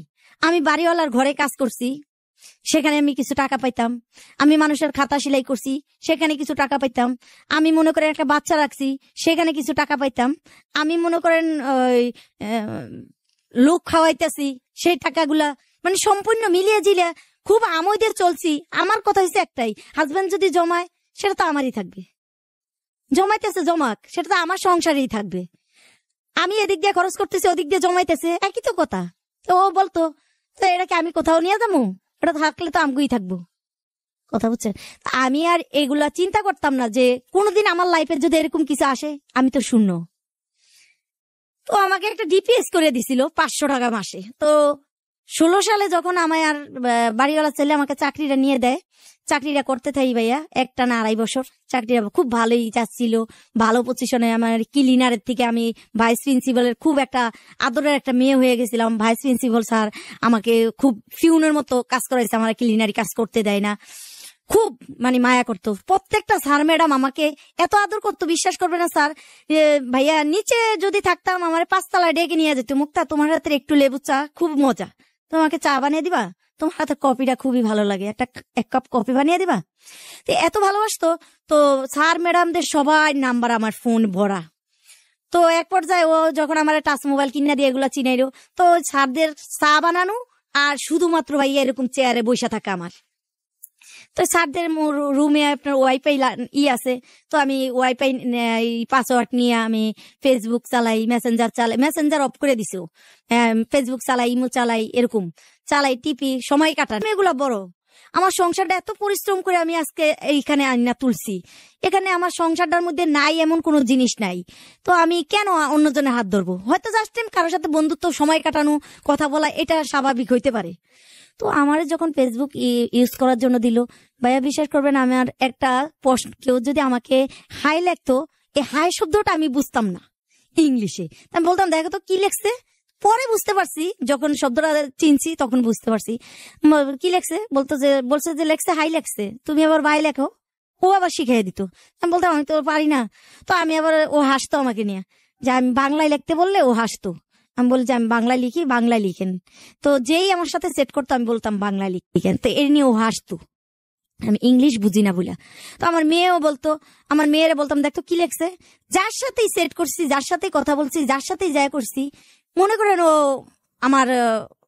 ও জানতো, এবং কি আমার মেয়ে জানতো, দেখতো, এটাই। তো হঠাৎ করে এক সময় আমার ফোনে একটা মেসেজ একজনের সাথে করতে করতে, ছেলেটার বাড়ি হয়েছে আপনার ময়মনসিংহ এর ওদিকে, আর ছেলেটা থাকতো সিলেটে, যেটা সত্য কথা, যেটা সূত্র আমি মেনটাই বলি, এখন অনেক কিছু বলা। তো ওই ছেলেটার সাথে 2-3 দিন চ্যাট করার পরে একদিন ইমোতে কথা হয়েছে, অডিওতে কথা হওয়ার পরে মেসেঞ্জারে কথা হয়েছে, কথা হওয়ার পরে 2-3 দিন কথা বলতেছে যে আপু আমার তো বোন নাই, মানে ওর 5 ভাই, ওরা 5 ভাইয়ের মধ্যে একটা বোন ছিল মেজু বোনটা বিয়ের পরে 1 বছর পরে ছেলেটার বোনটা মারা গেছে, বিয়ের 1 বছর পরে জন্ডিসে মারা গেছে। তো খুবই আদরের একটা বোন ছিল, আর ভাইটা খুব মহব্বত করতো বোনকে। তো ওর বোন নাই, বোন নাই বলতে ও আমার এইভাবে মানে কথা বলতো। তাই আমি বলতাম যে দেখো ভাইয়া, আমার সাথে কথা বললে আমার হাজবেন্ড, এই যখন আস্তে আস্তে সেট করা শিখলাম, যে বাংলা এর সাথে সেট করা, সময় কাটানো, এটা যখন শিখলাম, তখন আমার হাজবেন্ডে কেমন জানি একটু পোল্ট্রি খাওয়া শিখলো, যে সন্দেহ। একটা বাটন সেট যখন চালাইছি আপনার 2004 সালে, তখনও সে একটা সন্দেহ যোগায় আমার 2 কাকা ডাইকা আমার কাকা করে দিয়া, মানে তার ছোট ভাই আমার সাথে ঢাকা আসলো কেন সেই নিয়ে সে সন্দেহ করছে, তার ভাইয়ের সাথে আমাকে সন্দেহ করছে। সন্দেহ করে তার ভাইটা কান্না করছে, আর ভাতের প্লেটে চোখের পানিগুলো পালাইছে, আর আমার ঘরে বসে খাইছে। যে আমি আসাতে সে মার সাথে কথা এমন ভাবে বলছে যে পুরাই সন্দেহ করে আমারও অনেক ধরনের আচরণ কথাবার্তা শুনাইছে। ওর ভাইটা কাজ ছিল না বলে আমার সাথে আসছে ঢাকা, আইসা 2 দিন বেড়াইতেছে ভাইয়ের বাসায়, আসে নাই কখনো। তারপরও এই ভাইয়ের সাথে ও মাইন্ড করছে। ভাইয়া কি বলবো, আসলে কি, ও মানুষ ভালো ছিল, ওর ভিতরটা নোংরা ছিল, ওর ভিতরটা এরকম নোংরা ছিল, ও নিজে ভালো না বলে ও আরেকজনকে কখনো বিশ্বাস করতে পারতো না। এর জন্য যে ও আমাকে সবসময় বিয়ের পর থেকেই, ওই যে বললাম না, যখন ওরা একের পর 3-4টা কাহিনী ধরলাম, ওর ধরার পরেই ও মনে করেন আমাকে সন্দেহ করা শুরু করলো। যে ওকে যে কথাগুলো হ্যারেস করে বলি, জিনিসগুলা ধরার পরে, তখন ও চাইতেছে যে আমাকে কিভাবে ও হ্যারেস করবে, ওই পথটা খুঁজছিল। যখন ও আমার শ্বশুর 2008 সালে মারা যায়, আমার মেয়েটার বয়স 4 বছর, তখন ওই মেয়েটার সাথে একটা মেয়ের সাথে তার রিলেশন 9 মাস ধরে। ভাইয়া আমি বলতে পারবো না, ওই 3টা মেয়ের সাথে পরে এটা শেষটাইরা। এই মেয়ের সাথে রিলেশন 9 মাস ধরে, আমি জানি না। তো একদিন হঠাৎ করে, এটা হচ্ছে আপনার 2008 সালের কথা, তো ওর একদিন গোসল করতেছে বন্ধের দিন, ফোনটা ঘরে থেকে গোসল করতেছে, এই টাইমে ফোনটা দিছে মেয়ে, ফোনটা রিসিভ করছি আমি। ফোনটা রিসিভ করছি বলতে, জাহাঙ্গীর ভাই কই? আমাকে তুমি কে? আমি কে? জাহাঙ্গীর ভাই চিনে, আপনি কে? তা আমি বললাম যে আমি জাহাঙ্গীরের পাশের রুমের এক ভাবি, আমার রুমে ফোন চার্জ দিছে। দেখলাম যে মিথ্যে কথা না বললে তো সত্য কথা পাবো না, তো আমি আবার চালাকি করে মিথ্যে কথাটাই বলছি যে হ্যাঁ ভাবি লাগি। এ কথা বলাতে মেয়ে বললো যে হ্যাঁ আমার ভাই লাগে। কেমন ভাই লাগে? আমরা ভাই বোন রাখছি। আমি কতদিন? অনেক দিন। এটা শুনতে দেরি আছে ভাইয়া, গোসলখানাতে সে ভিজা কাপড়ে দৌড়িয়ে যায়, আমার ফোনটা হাতের টান দিয়ে ওর নিয়ে একবার আচার দিয়ে গুঁড়া করে ফেলছে। আমি ফোনটা রিসিভ করলাম কেন? তো ওই মেয়ের সাথে সে পরিচয় দিছে, তখন তার একটা ছেলে একটা মেয়ে, ছেলেটার বয়স 3.5 মাস আর মেয়েটার বয়স 4 বছর। ওই মেয়েটারে বলছে সে মেসে থাকে, দুপুরে রুটি কলা খায়, মানে এইভাবে সে স্বীকার করে না বিয়ে করছে, অথচ কিন্তু 2টা ছেলে মেয়ে আছে তার। তো মেয়েটা যেভাবে বলছে মেয়েটার সাথে এইভাবে রিলেশন করতেছে, তখন আমি চিন্তা করলাম যে এ তো অনেক কিছু করছে, এরা আর ক্ষমা করা যাবে না। তখন আমি বললাম যে ওর ভাবিরে জানাইলাম, কথাগুলো জানাই আমি ডাইরেক্ট এমন নিলাম, আমি বলছি আমি ফ্যানের সাথে ডাইরেক্ট কোলনা ঝুলাই গলার মধ্যে প্যাঁচ দিয়েছি, আমি এখন মরবো, 1 ঘন্টার মধ্যে আমি ওই মেয়েকে আমার সামনে দেখতে চাই। এই মেয়েকে তোমার সাথে রিলেশন। ও নিচে বৈশা খাইতেছিল, ও টপ করে দাঁড়িয়ে যায়, উন্নারা কাইটা দিল, বটি দিয়া কাইটা দিয়া পরে বলতেছে ঠিক আছে, মেয়েরা আনলে কি সব ঠিক হইব? আমি ঠিক, আমি মেয়েকে দেখতে চাই। পরে সাথে সাথে মেয়েটার ফোন দিল ভাই, 5 মিনিটের মধ্যে মেয়ে আমার বাসায় হাজির, বলে যে কোয়ার্টারের এই বাউন্ডারিটার ভিতরে আসো। মানে মেয়েটা বাউন্ডারির বাইরে থাকে, আমি বাউন্ডারির ভিতরে থাকি। ও যে এখানে থাকে মেয়ে জানে না, মেয়ে জানে ও অন্য জায়গায় থাকে, মেসে থাকে। যখন মেয়েটা বাসায় আসলো, আসার পরে দেখতেছি যে খুলনা বাগেরহাটের একটা মেয়ে ভাই ডাকছে আর ওরা বোন ডাকছে, ওদের সাথে মেয়ের সিম ও চালাচ্ছে, ওর সিম মেয়ে চালাচ্ছে, তাদের মধ্যে 9 মাস ধরে সম্পর্ক। যখন 9 মাস ধরে সম্পর্ক, আমার শ্বশুর মারা গেল 18 দিনের দিনে আমি ঢাকায় আসলাম, আসার পরে এই সিনারি দেখলাম, তখন আমার মাথা ঠিক নাই। কি করে বিশ্বাস করা যায় আর পুরুষরে? আর কয়টা তারে ক্ষমা করা যায়? সে আমাকে অবিশ্বাস করে দেবরের সাথে জড়ায় অনেকগুলা কথা বলছে, কান্দায় চাললো দেবরে, আমারে যে খারাপ খারাপ কথা বলে। আমার ফোনটা ওর খালায় কল দিছে, ও সেটা না দেখা কোন ভাইয়ে ফোন দিছে কইয়া ও ফোনটারে বন্ধ করে চাউলের গুঁড়ার মধ্যে বয়ামের মধ্যে ঢুকাইয়া থুয়া দিছে। যাক, এইভাবে করতে করতে দিন কাটাইতেছি, চলতেছি, মানুষের ঘরেও কাজ করতেছি, খাতা সেলাই করতেছি, মানুষ খাওয়াইতেছি, মানুষের রান্না করে দিতেছি, মানে বিভিন্ন প্রকারের কইরা আমি সংসারের জন্য আমার মানে জানের দিকে আমি তাকাই নাই। বিশ্বাস করবেন না ভাইয়া, আজকে মনে হয় আমার আজকে কোনো কিছু কইরা খাবার মতো মনে শক্তি আমার মধ্যে নাই, যেগুলো আমি 2001 সালের থেকে আমি 2017 সাল পর্যন্ত যেটুকু কইরা আমার জীবনের দিকে তাকাই নাই, নিজের যৌবনের দিকে তাকাই নাই, কিছুর দিকে তাকাই নাই। যে মানুষটার দিকে তাকাই আমি আমার সর্বস্ব শেষ করছি, সেই মানুষটা শেষ পর্যন্ত আমাকে কি দিয়ে গেল, আমার এটাই প্রশ্ন। শেষ পর্যন্ত সে আমাকে দিয়ে গেছে লাঞ্ছনা, আমার কলঙ্কের কালি। দর্শককে তাই বুঝাইলো যে আমি খারাপ। ওই ছেলেটার সাথে কথা বলার পরে ছেলেটার বললাম, দেখেন আমার হাজবেন্ড রাগ করে আপনার সাথে কথা বললে, তা আপনি ভাই ফোন টোন দিয়েন না। বলে যে আপু আপনি কিছু মনে না করলে দুলা ভাইয়ের হাতে ফোনটা দেন। ভাইয়া যদি ফোনটা রিসিভ করে জিজ্ঞাসা করতে পারবেন যে আপনার কখনো ফোন সে সাজছে কারোর সাথে কথা বলার জন্য? কয়েকদিন ফোনটা হাতজি, সে ফোনটা রিসিভ করে না, ধরে না, কথা বলে না। তো ওই ছেলের সাথে কথা বলা বন্ধ। এখন ভাইয়া আমি যদি ফোনটা ধরি তখনই তার সন্দেহ, যখনই ফোনটা নিয়ে।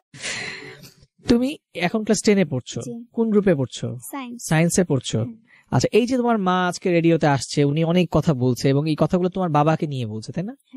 একটা সন্তান হিসেবে তুমি তোমার বাবাকে কি বলবে? মানে তোমার কি বলার আছে? তোমার তো কিছু বলার আছে। মানে একজন স্ত্রী তার হাজবেন্ডকে নিয়ে কথা বলছে, কিন্তু তুমি যখন একটা মেয়ে এবং তুমি তোমার মায়ের কষ্টগুলো নিশ্চয়ই বোঝো, তুমি খুব কাছ থেকে তোমার মাকে দেখেছো, তোমার বাবাকে দেখেছো, কি মনে হয় আসলে সমস্যাটা কোথায়, কেন এরকম হলো সবকিছু? সমস্যাটা হচ্ছে যে তাদের পার্সোনাল ম্যাটার আছে, কিন্তু আমি সন্তান হিসেবে যতটুকু বলতে পারি যে আমার বাবা যেটা করছে সেটা অবশ্যই ঠিক করে নাই। কারণ আমার দিক দিয়ে কি যে তারা দুজনে যা হয়েছে, কিন্তু সেইভাবে তার সন্তানদেরকে ভুলে কিভাবে থাকতে পারে? সন্তানের প্রতি তো তার একটা দায়িত্ব কর্তব্য আছে, সে ওইটা পালন করতেছে না। কারণ এখন তার দ্বিতীয় বউ আছে, ওয়াইফ আছে, জানি না যে সে হয়তো বা যদি আমাদের প্রতি কিছুটা হলেও টান থাকতো, যদি সন্তান মনে করতো, তাহলে অবশ্যই খবর নিত বা যোগাযোগ করতো, কিন্তু সে তো সেটা করতেছে না। এখন কি বলবো, বাবারা অনেক ভালো জানতাম, কিন্তু এখন যে আব্বু এরকম করতে পারে এটা কোনো ধারণায় ছিল না। এখন ধারণা হয়েছে যে আব্বু কিরকম হয়ে গেছে, ধারণার বাইরে চলে গেছে যে কোনো আপন বাবা এরকম করতে পারে না সন্তানের সাথে, এভাবে সন্তানের সাথে যোগাযোগ বন্ধ করে। আমার সাথে নাহলে আমি যোগাযোগ নাই করুক, আমি বড়, ঠিক আছে, মানে আমার তো ছোট ভাই আছে, ও কি অন্যায় করছে? আমি নাহলে আব্বুকে এতটা জোর করি না, সবসময় বলতাম, ফোন দিছি, আব্বু কখনো নিজে থেকে আমারে কল দেয় না, সবসময় ফোন দিতাম বলে আমার নাম্বারটা ব্ল্যাকলিস্ট করে রাখছে। তুমি তোমার বাবাকে ফোন দিতে বলতে তোমার নাম্বারটা ব্ল্যাকলিস্ট করে দিয়েছে? হ্যাঁ, নাম্বারটা ব্ল্যাকলিস্ট করে দিয়েছে যাতে তাকে আমি ডিস্টার্ব না করি। তো আমার প্রত্যেকটা নাম্বারের সাথে তার ব্ল্যাকলিস্ট করা আছে। তো সে আমার নাম্বার ফার্স্টে ফোন দিতাম, বলতাম আব্বু দেখা করো, তোমার অনেকদিন দেখি না, আসো দেখা করি, বাট সে দেখা করতে রাজি না, সে আমার সামনে আসবে না। কারণ সে যখন ফোন দিতে কি বলতো? উনি বলতো যে ফার্স্ট টাইম একদিন কল দিছিলাম ঈদের দিন, তো কান্না করছিল।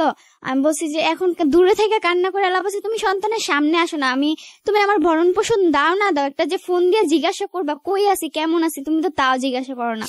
কয় বাবা হইতে পারলে তো জিজ্ঞাসা করতাম, যে বাবা তুমি তো আমাদের জন্ম দিছো তাই না, তাহলে কেন বাবা হবা না? তোমার যে বাবা ডাকি, তুমি তো আমাদের বাবা বললেই বাবা ডাকি। এখন তুমি সন্তানের ভরণ পোষণ কথা একটাই যে আমি চাকরি করি না, আমি তোদের ভরণ পোষণ কিভাবে সামলাবো, আমি নিজে চলতে পারি না, যেদিন চলতে পারবো সেদিন তোদেরকে আমি আমার কাছে নিয়ে আসবো। তো আব্বু আমাকে টাইমও দিছিল যে এতদিন পরে তোমাকে নিয়ে আসবো, আমার ভাইকে বলছো তোর পিএসসি পরীক্ষার পর তোরে নিয়ে যাবো। তা আমার কথা হয়েছে কি, তুমি তোমার ভাইরে ফোনও দাও না, জিজ্ঞাসাও করো না যে আব্বু তুই খাইছিস নাকি, কেমন আছিস, তুমি এসএসসি পিএসসির পর নিয়ে যাবা, তার মধ্যে তোমার ছেলেটা কই বড় হইতেছে, কিভাবে বড় হইতেছে, সে কি একটা বা তুমি ফোন করে জিজ্ঞাসা করতে পারো না? আমি বলছি, আমার সাথে অনেক কথা বলার পর বলতেছে যে আমি চাকরি করি না। আমার মেয়েটা বাবার প্রতি টান ছিল, ছেলেটা মায়ের প্রতি টান ছিল। তো ওই ছেলেটা যখন আমাদের সংসারটা বিচ্ছিন্ন হয়ে যাচ্ছে তখন বলছিল, বাবা আমাকে অন্তত পরীক্ষা পর্যন্ত তোমার সাথে রাখো, টাকা আমার বাড়িতে দিও না। আমার ছেলের মেয়েটাকে দুইটাকে যখন আমি আমার বাড়ির থেকে এখান থেকে আমি যখন সরার পরে, তার কাছ থেকে সরার পরে 2 মাস ছেলে মেয়েগুলো আমার দেয় নাই, সে ছেলে মেয়েগুলা ঢাকা রাইকে 2 মাস ধরে তার কাছে রাখার পরে সে বাড়িতে দিয়ে দিবে। তখন আমার ভাইয়ের দায়িত্ব নিল যে আপনি আমাদের সাথে দেন, আমাদের বাড়িতে থাকুক, ওরা পড়াশোনা করামো, আপনি মাসে খরচ কত করে দিবেন। মানে বাড়িওয়ালার মাধ্যমে এইভাবে কথা বলা হইলে সে 2টা বাচ্চা নিয়ে 5,000 টাকা দিতে চায়, তাও যেই মাসে দিবে সেই মাসেরটা দিবে না, পরের মাসের দিব। তো বাড়িওয়ালা বললো, বাড়িওয়ালা বুঝতে পারলো যে আমরা তো এখন কথা বলে দিব, ওনার যে অবস্থা দেখা যায় উনি দিবে না হুদাই, এখানে শিকার লয়া লাভ নাই। আর এখান থেকে চলে গেলে, আমার বাসার থেকে চলে গেলে আমি তার পাবো না, তাহলে আমার এখানে দায়ী করে লাভ নাই। তো আমার ভাইয়েরা বললো যে দেখো আরিফ, এখানে আমারে সাক্ষী রেখে তুমি আরে স্বীকার করাইবা, আজকে আমার বাসায় আছে আমি দেখবো, কালকে আমার বাসাতে যখন চলে যাবে তখন তারা আমি জানবো না, তো দিবে না দিবে। তখন ও 5,000 কথা বলে, দিকে 5,000 টাকার কথা বলে। তো আমার ভাইয়া বললো মেয়েটা নিউটনে পড়তেছে, ছেলে ক্লাস 5-এ পড়ে, 5,000 টাকা দিয়ে কি পড়ার খরচ হয়, না খাওয়ার খরচ হয়, না কি তাদের পোশাক আশাকের খরচ হয়? কোন বিবেকে আপনি 5,000 টাকা দিবেন বলেন? লাস্টে আমার ভাই বললো যে টাকা টুকা দেওয়া লাগবে না, আপনার সন্তান যেহেতু আপনি নিয়ে যাবেন, আপনি ভরণ পোষণ দেন, দেখেন কত লাগে। এটা বলছে। আর ও আর আমাদের বাচ্চা দিবে না, ওর নিয়ে গেল ওর বাড়িতে নিয়ে মেয়েটারে ছেলেটারে এক শুক্রবারে নিয়ে গেল, নিয়ে যাইয়া পরে শুক্রবার পর্যন্ত এর মধ্যে মেয়েটা আমারে ফোন করে, কারণ আমি কিন্তু যখন আমি নাই ঘরে, ছেলে মেয়েগুলা থুয়ে আমি বের হইছি বলতে ভাইয়া, আমার যেমন ওই যে বাবার সাথে কথা বললে মাইন্ড করে, বা আমার ফোন মায়ের সাথে কথা বলতেছি, কোন বাবার সাথে কথা বলতেছি, ছেলে বলতেছে আব্বু তুমি কি কথা বলো, কেবল নানার সাথে ফোন করে কথা কাটলো, বুঝবি না কোন নানার লগে কথা কইছে। ভাইয়া এমন ভাবে কথা বলতো যেগুলো আপনার মনে করেন শরীরে মারলেও মনে হয় যেন এত কষ্ট লাগে না, যে খারাপ খারাপ কথাগুলো বলতো। যেমন আপনার একটা বিষয় আমি বুঝাই, 10টা কথা বলবো না, যে এই জিনিসটা আমার মেয়েও জানে। মেডিকেল কলেজে চাকরি করি আমি, ওখানে 500 টাকা পাইছি পরীক্ষাতে ডিউটি করলে, ফিউন হিসাবে ডিউটি করলে যেরকম একটা টাকা পায়, অ্যামাউন্ট পায়, ওই আমার 500 টাকা দিল বছরের, 500 টাকা দিচ্ছে। আর মেয়ে বললাম আম খাইতে মন চায়, আমার অফিসে আবার সবসময় মিটিং এটাতে অনেক কিছু খাবার টাবার আমি নিয়ে আসতাম বাসায়। বললাম আম খাইতে মন চায়, তা আমি আম আনছি, 2.5 কেজি আম আনছি, 500 টাকা পেয়ে 250 টাকা দিয়ে 100 টাকা কেজি। আর মনে করেন 250 টাকা হাতে করে নিয়ে আসছি। 250 টাকা হাতে করে আইন না ভাইয়া, আমি 100 টাকা হাতে রাখলাম। আমি বললাম যে কালকে বাজার করব, আর তুমি এই 150 টাকা তোমার মোবাইলে ভরো, আমার মোবাইলেও ভরো, তোমার পকেট খরচ। ভাইয়া আমি বিশ্বাস করবেন, আমি নিজে স্ত্রী ভাইয়া, আমি অনেক দোকানদার আমার লজ্জাও দিছে, আমার স্বামীরে আমি সিগারেটটা আমি নিজে হাতে কিনে না খাওয়াইছি ভাইয়া। ঠিক আছে, আবার আসবো মুক্তা, আপনি একটু শান্ত হন, আমরা আজকে অনুষ্ঠান একেবারে শেষের দিকে চলে আসছি। তো তোমার নামটা কি বলছিলে? আচ্ছা, তো তুমি তোমার এই যে বাবার সাথে যখন লাস্ট বার কথা বলেছো, মানে যেবার তোমাকে ব্লক করে দিল, এর আগে তোমার সাথে বাবার কি কথা হয়েছে? এর আগে কথা হয়তো বলতে কি, ফোন দিতাম, ফোন ধরতো না। অনেক যখন দেখতাম অনেকগুলা ফোন দিতেছি, লাস্টে যে ফোন ধরতো, কে ফোন দিছিস কেন, আমি বিজি আছি, আমি কাজে আছি, আমি কাব্য একটু কথা বলার টাইম হবে না। তো বলতো যে কই আসছ, কেমন আসছ, জিজ্ঞাসা করতো এতটুকুই। তো লাস্ট বার যখন কথা হয়েছে তখন জাস্ট বলছে কই তুই, আমি বলছি ঢাকা, ছোট ভাইটাকে ঢাকা নিয়ে আসছি, ও মানে ঈদের পরে আসবে, যে বলতেছে ঢাকা যাই না, ওরে নিয়ে আসছি 1 সপ্তাহ বেড়াবি। পরে বলতেছে কই, ওর কাছে দে। তো আমার ছোট ভাইটা খুব রাগ করছে তখন, যে যেই বাবা ফোন দিয়ে খবর নেয় না, এখন আমি হায়দা ফোন দিচ্ছি দেখে এখন কথা বলতেছে। তো আমার ভাই বলছে না আমি কথা বলবো না। কেন? ছোট্ট ছেলেটা এখন কথা বলে না। পরে কথা বলবে না আমার সাথে, আমি কই না, ওরে না আমি বলছি পরীক্ষার সময় নিয়ে আসবো। আমি তুমি এই কথা বলছো, ওরে কি জিজ্ঞাসা করো একবার ফোন দিয়া যে কেমন আছিস, বা বাইচা আছিস না ময়রা আছিস, তো আর কথা বলে না। আমার দিকটাও তো দেখতে হবে। আমি কি দেখতে হবে? তুমি তোমার সন্তান চালাইতে পারো না, একটা ওয়াইফ চালাও কিভাবে? নিজের আপন সন্তান চালাইতে পারতেছ না, সে তো তোমার সেকেন্ড ওয়াইফ, ঠিক আছে? তাকে এখন কিভাবে ঢাকা রেখা চালাইতেছো, আর আমাকে তুমি দেশে রেখা চালাইতে পারো না। তো অনেক কথা হওয়ার পর এই জন্য আর কি ফোন ধরে না, যে আমি নাকি আমার আম্মুর সাপোর্ট করি। এখন আমি বলছি যে আমি কারো সাপোর্ট করি না, আমার যেটা আমি দেখে আসছি, যেটা আমি জানি, যতটুকু যেটা আমার মনে হয় উচিত আমি অতটুকুই বলি, তার চেয়ে বেশি কিছু না। এখন যদি তুমি মনে করো সেটা সাপোর্ট করি, তাহলে তো আমার কিছু বলার নাই। আর তুমি বাবা হয়ে মেয়ের ঘাড়ে যে দোষ চাপাইছো, মানে তুমি অন্যায় করে সাথে সাথে দোষটা আমার ঘাড়ে দিছো। কোনো একটু কথা বলি ওর কথার মাঝখানে, যেমন আমার মেন সংসার ভাঙ্গার কারণটাই তো যেটার জন্য আসা এখানে, সেটাই বলা হয় নাই। ওই যে বললাম যে ছেলেটার সাথে মেসেজ করা হয়তো, কথা বলা হয়তো, ছেলেটা ওর সাথে কথা বলতে চাইছে, তো ও কথা বলতে চায় না বা বলে নাই। ওই ছেলেকে মিন করে ও আমাকে সন্দেহ করতো, সন্দেহের তালিকায় রাইখা আর কি আমার এই যে সংসার ভাঙ্গার কারণ। তো ওই ছেলে একদিন ঢাকা আসছে, আপনার বকবিধি মেডিকেলে, ওর ভাইয়ের বউ, ভাই ও সুদ্ধা ঢাকা আসছে। ঢাকা এসে ওই যখন উঠছে ওখানে আর কি থাকতো, রুম নিছে, রুম নিয়ে থাকতো, বাইরের বউ বাইটাই সুদ্ধা চিকিৎসা করাইতেছে এই বক্ষবিধি মেডিকেলে। তো আমার এক অফিসের এক কলিগ আছে, কলিগ নিয়ে আর কি আমি ওর সাথে দেখা করছি, যে ওর সাথে দেখা হয়েছে। পরে বলছে যে ঢাকা আসছি, তো ও তো কোনোদিনও ঢাকা আসে না। সত্য কথা যেটা, ওর কখনই ঢাকা আসে নাই। ওর দেশের বাড়ি যে ময়মনসিংহের পরে, আর ওর ও থাকতো সিলেট, চাকরি করতো, হার্ডওয়ার কোম্পানিতে চাকরি করতো। তো ও ঢাকা কখনই আসে নাই, ওই ফার্স্ট টাইম ও ঢাকা আসা। তো ঢাকা আসতে পরে ভাইয়া স্বাভাবিক সিম্পল ভাবে ও আমার কাঁধে হাত দিয়ে এইভাবে একটা সেলফি তুলছে ভাইয়া। সেই ছবিটা আমি একটা ভুল করছি, ভুলটা আমারই ভাইয়া। ওই যে চুরি করে সত্যিকার চোর সে কখনোই ধরা খায় না, খুনিকের চুরি কিন্তু ধরা খায়। তো আমার হাজবেন্ড তো সবসময় আমাকে সন্দেহ করতো, সবসময় সন্দেহ করতো। আমি তো সেই ভয়ে সবসময় বলতাম তুমি আমারে ফড়িয়ে দিবা, তুমি আমার দেখবা। তো ওই যে বললাম ভাইয়া আম কিনে আনছি, সেটাই বলি আগে। তো আম কিনে আনছি, আর আমটা কাইটা খাওয়া ঠাওয়া দিয়ে আমি ঘরে গেছে মানে শুইলাম। সন্ধ্যার সময় আসলে পরে যেটাই খাই আনলে রাইখা দিই। ও যখন অফিস থেকে 9টাতে 6টা পর্যন্ত ডিউটি, 6টার দিকে আসলে একসাথে খাইতাম, ছেলে মেয়ে নিয়ে একসাথেই খাইতাম। আমটা আইন না আমি ফ্রিজে রাইখা দিছি যে আসলে খাবো একসাথে। আমরা কাইটা কুইটা খাইয়া টাকাটা মানে ভাগ টাক করে দিয়া পরে রাত্রে বেলা শুইতে গেছে। মেয়েদের একটা ঋতু, যে মাসে একবার এই ঋতুটা হয়, যেটা আপনার বলতে বাধ্য আর কি, যে এই কথাগুলা, যে নির্যাতন গুলা আমি কারোর কাছে বলতেও পারি নাই বা বিচার চাইতে পারি নাই। এজন্য আজকে মানুষ আমার ভিতরে কষ্টটা দেখে না, দেখছে যে উপর দিয়ে ভালো চলছি, ভালো থাকছি, তার সাথে কোনো সমস্যা নাই, সে কোনো সমস্যা করে নাই।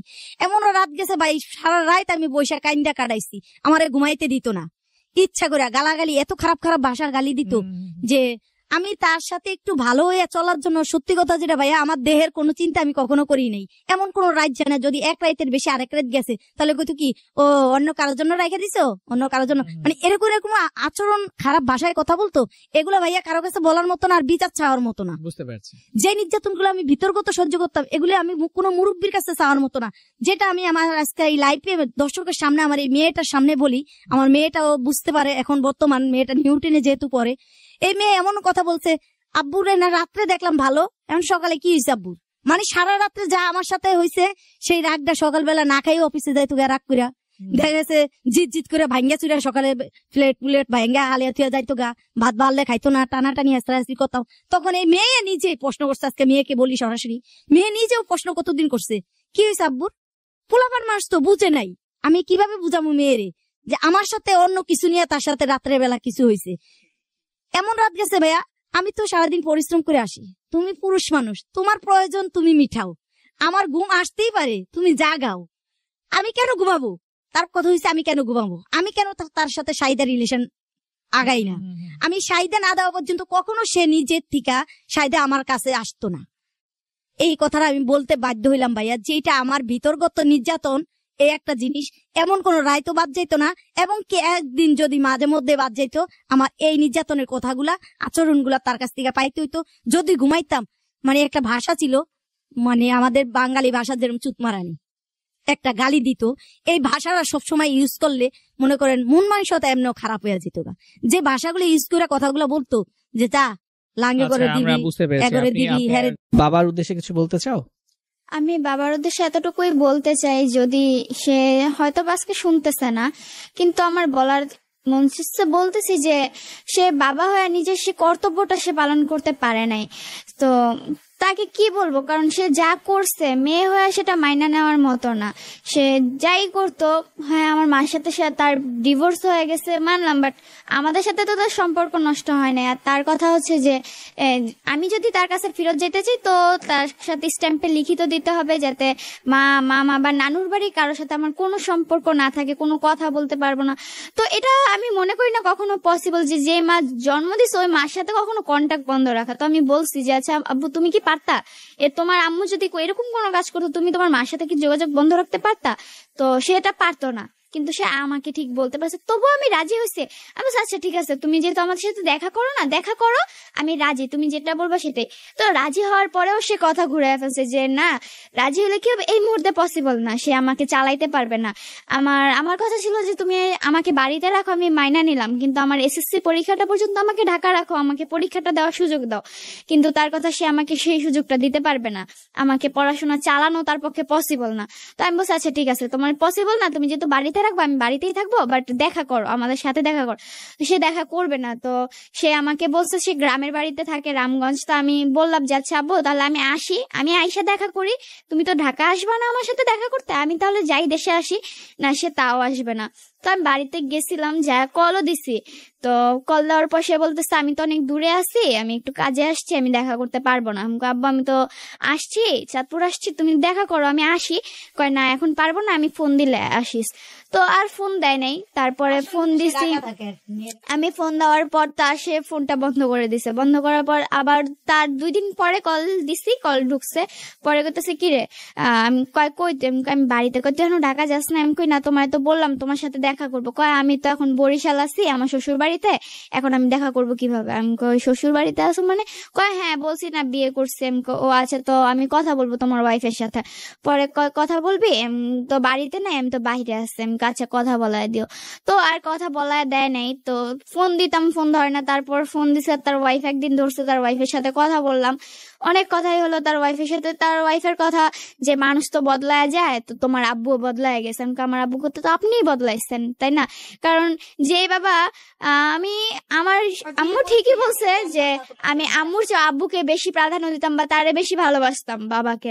কারণ আম্মু মাঝে মাঝে বকাঝকা করলো, বাবা অতটা বকাঝকা করতো না। যে তবুও সবাই বলে মেয়েরা নাকি বাবাকে বেশি ভালোবাসে, ওইভাবে আমি মনে করি আমার বাবারে বেশি ভালোবাসি। কিন্তু এখন দেখলাম যে যাকে বেশি ভালোবাসি তার থেকে বড় আঘাতটা পাইছি। আমার এত কিছুর পরে আমার মা ঠিকই আমাকে আগলায় রাখছে, কিন্তু আমার বাবা ফোন দিয়ে একবার জিজ্ঞাসা করে না যে কেমন আছি, কই আছি। তো বাবাকে ফোন দিলে একটাই কথা। তো বাবার কাছে একদিন টাকা চাইছিলাম, টাকা চাওয়াতে বাবা বলতেছে তুই আমার থেকে যেগুলো নিছিস ওইগুলো আগে শোধ কর, তুই আমার আবার নিতে চাস। তো যেই বাবা টাকার জন্য সন্তানকে চিনে, আমি মনে করি এমন বাবা আমার দরকার নাই। যে বাবা নিজে থেকে চলে গেছে, একটা মানুষ নিজে থেকে চলে গেলে তারা ধরে রাখা যায় না, চলে গেছে চলে যাক, আমার কিছু বলার নাই। জাস্ট আমার এতটুকুই কথা ছিল যে আমার থেকেও যখন দেখলাম না বাবাকে কোনো রকমই ফিরে আনতে পারবো না, কিন্তু আমার ভাইটা কান্না করতো, ফোন দিত। আমি বাড়িতে গেলে আপু টাব্বুরে কল দিয়ে আব্বুর সাথে কথা বলি, ফোন দিতাম, ফোন ধরতো না।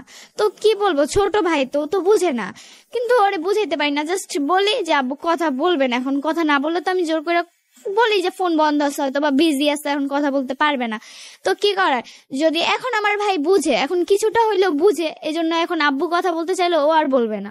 ও এখন যদি কেউ জিজ্ঞাসা করে আব্বু কই, যে ও ডাইরেক্ট বলে আব্বু মারা গেছে।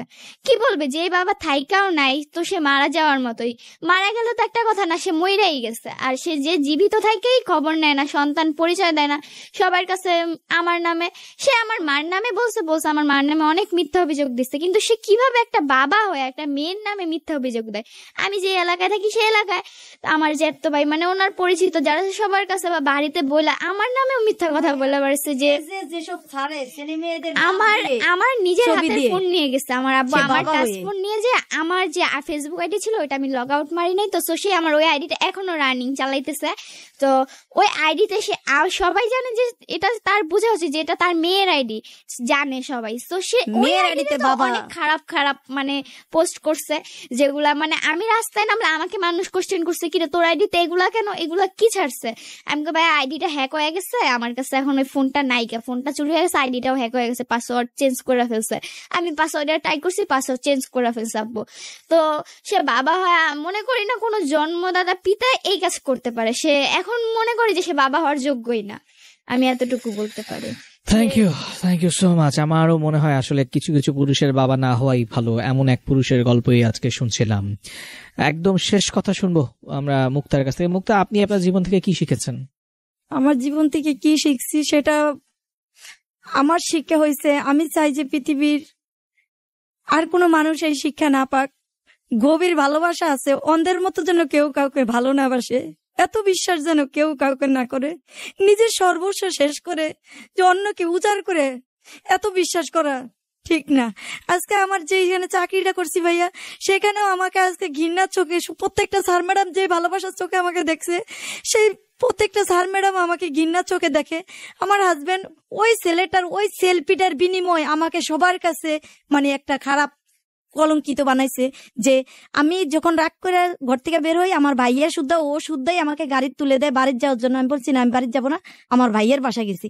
আমার ভাইয়ের বাসায় থেকে ওর সাথে কথা হইতেছে, আমার ভাইয়ের বউ ওর সাথে কথা বলতেছে, কিন্তু ভাইয়া ওর ভাইয়া ছবিটা ওরে দিয়ে দিছে যে এই ছেলেটাকে চিনেন। তখন ওর ভাইয়া মানে একটা ক্লু পাইছে, যে ক্লুটা 17 বছর ধরে আমার খুঁজছে যে কোনো একটা ক্লু পায় কিনা আমাকে ছোট করার মতো। তার 3 দিন আগেও কিন্তু ঘরে বিচার করতে বৈশা কিন্তু সবাই জিজ্ঞাসা করছে, আচ্ছা জাহাঙ্গীর মিয়া, আপনি যে তাকে এইভাবে সন্দেহ করেন, আসলে কি তার এরকম কোনো কিছু দেখছেন? কয় না ভাই, মিথ্যে কথা বলে লাভ নাই, আমি এরকম কিছু দেখিনি। আচ্ছা মুক্তা, আমরা একদম অনুষ্ঠানের শেষ সময় চলে আসি। আমি জাস্ট এক কথায় জানতে চাই, আপনার জীবনে থেকে আপনি কি শিখেছেন? সমস্ত অভিজ্ঞতা আমরা শুনে ফেলেছি। আমার জীবনের এখান থেকে আমি এটাই শিখেছি ভাইয়া, যে আমি চাই না আমার মতো কোনো নারী আর ঠকুক। পৃথিবীতে এরকম অনেক নারী আছে ভালোবেসে মানুষটাকে অনেক বিশ্বাস করে নিজেকে ঠগার মতো এরকম করে বিশ্বাস করুক বা ভালোবাসুক, এটা আমি চাই না। আর পৃথিবীতে কোনো পুরুষ অন্তত কোনো নারীকে এতটুকু আঘাত, মানে এরকম একটা ভালোবাসার মানুষের মনে আঘাত, যেটা 17 বছরে ভাই আমি অর্জন করছি, 1 দিন আর 2 দিন না। আমি এই কুরবানি ঈদের পরে আমি লাস্ট ওর বাবার সাথে আমার যোগাযোগ, আমি এভাবে কান্না করে বলছিলাম যে তুমি কি এখনো মনে করো সুখী যে আমার কাছ থেকে যাইয়া? বলে আমি কি বলছি যে আমি সুখী কোনোদিন? আমি দেখলাম কথা দিয়ে কথা বের করলাম, আমি তো অন্য পুরুষের পাশে শুয়া তোমাকে বলতে পারি না, তুমিও কি অন্য কারো পাশে শুয়ে আমাকে বলতে পারছো? তো ও স্বীকার করলো। তখন আমি বিশ্বাস করেন, আমি এই যে কিছু গত সপ্তাহেও কিন্তু বিশ্বাস করিনি যে ও বিয়ে করছে। আমার মেয়েটাকে জিজ্ঞাসা করেন, আমি ওকে বলতেছি তোর বাবা এটা বিয়ে করছে বলে হয়তো দেখতেছে আমি সামনে আসি কিনা, বা এটা মানে শুনাইতেছে, মানে কি বলি, আসলে কিন্তু বিয়ে করে নাই।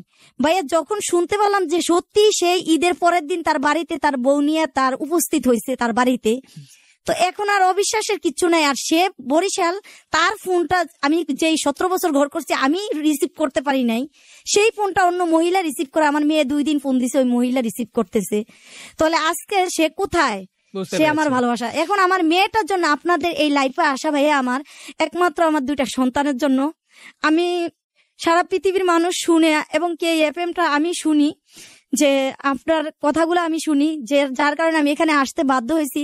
আজকে আপনাদের প্রতিশ্রুতির জন্য এখানে আসা, বা আপনাদের একটু করুণা, একটু দয়া, একটু ধিক্কা, যে আমাকে একটু কেউ যদি দয়ার চোখে দেখেন। আমার এই 2টা ছেলে মেয়ে নিয়ে আমি চাকরি করেও খাইতে পারতেছি না। এখন বর্তমানে আমি অসুস্থ, আমার ভাইটা আমাকে বাঁচিয়ে রাখছে। গত রোজার ঈদের আগের দিন আমি নিউরোসায়েন্সে ভর্তি ছিলাম ভাইয়া, আমার মাথার সমস্যা হয়েছে। আমি টেনশন করতে করে মাথার সমস্যা হয়ে আমি বিছনায় পড়ে রয়েছি মেডিকেলে। আমার ভাইয়ে ফোন দিছে, আর ও বলছে যে আম্মু এত অসুস্থ, বলে তোর আম্মুরে কোন মেডিকেল নিছে? কয় নিউরোসায়েন্সে। তাহলে ইয়েতে নাই কেন? আগারগাঁও আরেকটা মেডিকেল আছে, ওইটার নাম বলছে। ও বলতেছে টাকা পয়সা লাগে না নিতে আম্মুরে? বাপরে বলতেছে টাকা পয়সা লাগে না? কথা এখন কি অবস্থা? ভাইয়া নিজের থেকে আর কোনোদিনও ফোন দিয়ে জিজ্ঞেস করলো না যে তোমার আম্মুর আর কি অবস্থা হয়েছে যা বাকি। কিন্তু ভাইয়া এখনো আমি বিবাহ ছাড়া, কিন্তু সে ঠিকই বিয়ে আরো 5 মাস আগের কইরা ফেলছে। কিন্তু তার ফ্যামিলি সবাই জানে ভাইয়া, তার ফ্যামিলির ওর লোকগুলো আমার বাড়িতে এসে ওই ছবিটা দেখে, একটা মানুষকে তো ভাই সবাই ভালোবাসে না, আর সবাই ঘৃণাও করে না। তা আমার আশেপাশে তো খারাপ মানুষ আছে, শত্রু আছে, ভালো আছে। আমার বাড়িতে ওর ফ্যামিলির সম্পূর্ণ মানুষগুলো আইসা ওই ছবিটা মানে সবাইকে দেখিয়ে বলছে এই ছেলের হাত ধরে গেছে গা। ওর এলাকার মানুষও জানে যে আমি একটা ছেলের হাত ধরে গেছি। ভাইয়া আমি কারো কাছে প্রতিবাদ করে জানানোর জন্য, ওদের প্রতিবাদটা করার জন্য কারো কাছে আজও বলতে চাই নাই যে এটা মিথ্যে। এজন্য আমি আজকে এই লাইফে আসা, যে সত্যটা মানুষকে জানাই। সবাই জানে যে অন্য ছেলের হাত ধরে চলে গেছি। অন্য ছেলের হাত ধরে চলে গেলে আমি সন্তান বুকে নিয়ে ভাই আপনাদের এখানে আজকে সাহায্য চাওয়ার জন্য আসতাম না। মানে আপনি মূলত বলতে চান যে আপনার স্বামী আপনার যেমনি মানে শুধু একটা ছবির বিনিময়ে কলঙ্কিত দাগটা লাগিয়েছে। আর ভাইয়া সবচেয়ে একটা গুরুত্বপূর্ণ কথা, যেটা গত রোজার 1 সপ্তাহ আগে, সে রাতে 3টা বাজে আমি ঘুম থেকে হঠাৎ করে সজাগ পাইয়া দেখতেছি সে আমার পায়ের নিচে বসে কথা বলতেছে ইমুতে। তো কথা যে বলতেছে, মহিলারা বলতেছে মুখের এই দাগ যাওয়ার জন্য কোনো কিছু ইউজ করো না। তো যখন কথাটা কানে গেছে, তখন আমি ফোনটা এমন ভাবে কথা বলতেছে, হেডফোনটা মুখের দ্বারে নিয়ে, মানে আমি যে আমার ঘুমের আইকার কি সে কথা বলছে। তো আমি দেখলাম আমার শাশুড়ি আমার বড় রুমে, আমি ছোট রুমে ওর সাথে। এখন যে কথাগুলো বলবো, এখন ঝগড়া করবো, তাহলে শাশুড়ি বলবো আমি হাতে কোতে একবার আই, বছরে একবার আই, আমার সামনে এরকম আচরণ করে। তা আমি ওরে শুধু আস্তে বইলা দিলাম এটুকুই, দেখো আজকে তোমার মা এখানে, তার জন্য আমি কিছু বললাম না। একটা কথা তোমারে জিজ্ঞাসা করি, বলে গো, এই যে তুমি যে এই যে এতক্ষণ লাগে ইমুতে রাইতে 3টা বাজে কোনো মহিলার সাথে কথা বললা, এই জায়গায় যদি আমার মতো মহিলারে পাইতা অন্য কোনো পুরুষের সাথে কথা বলি, তাহলে তুমি কি করতে?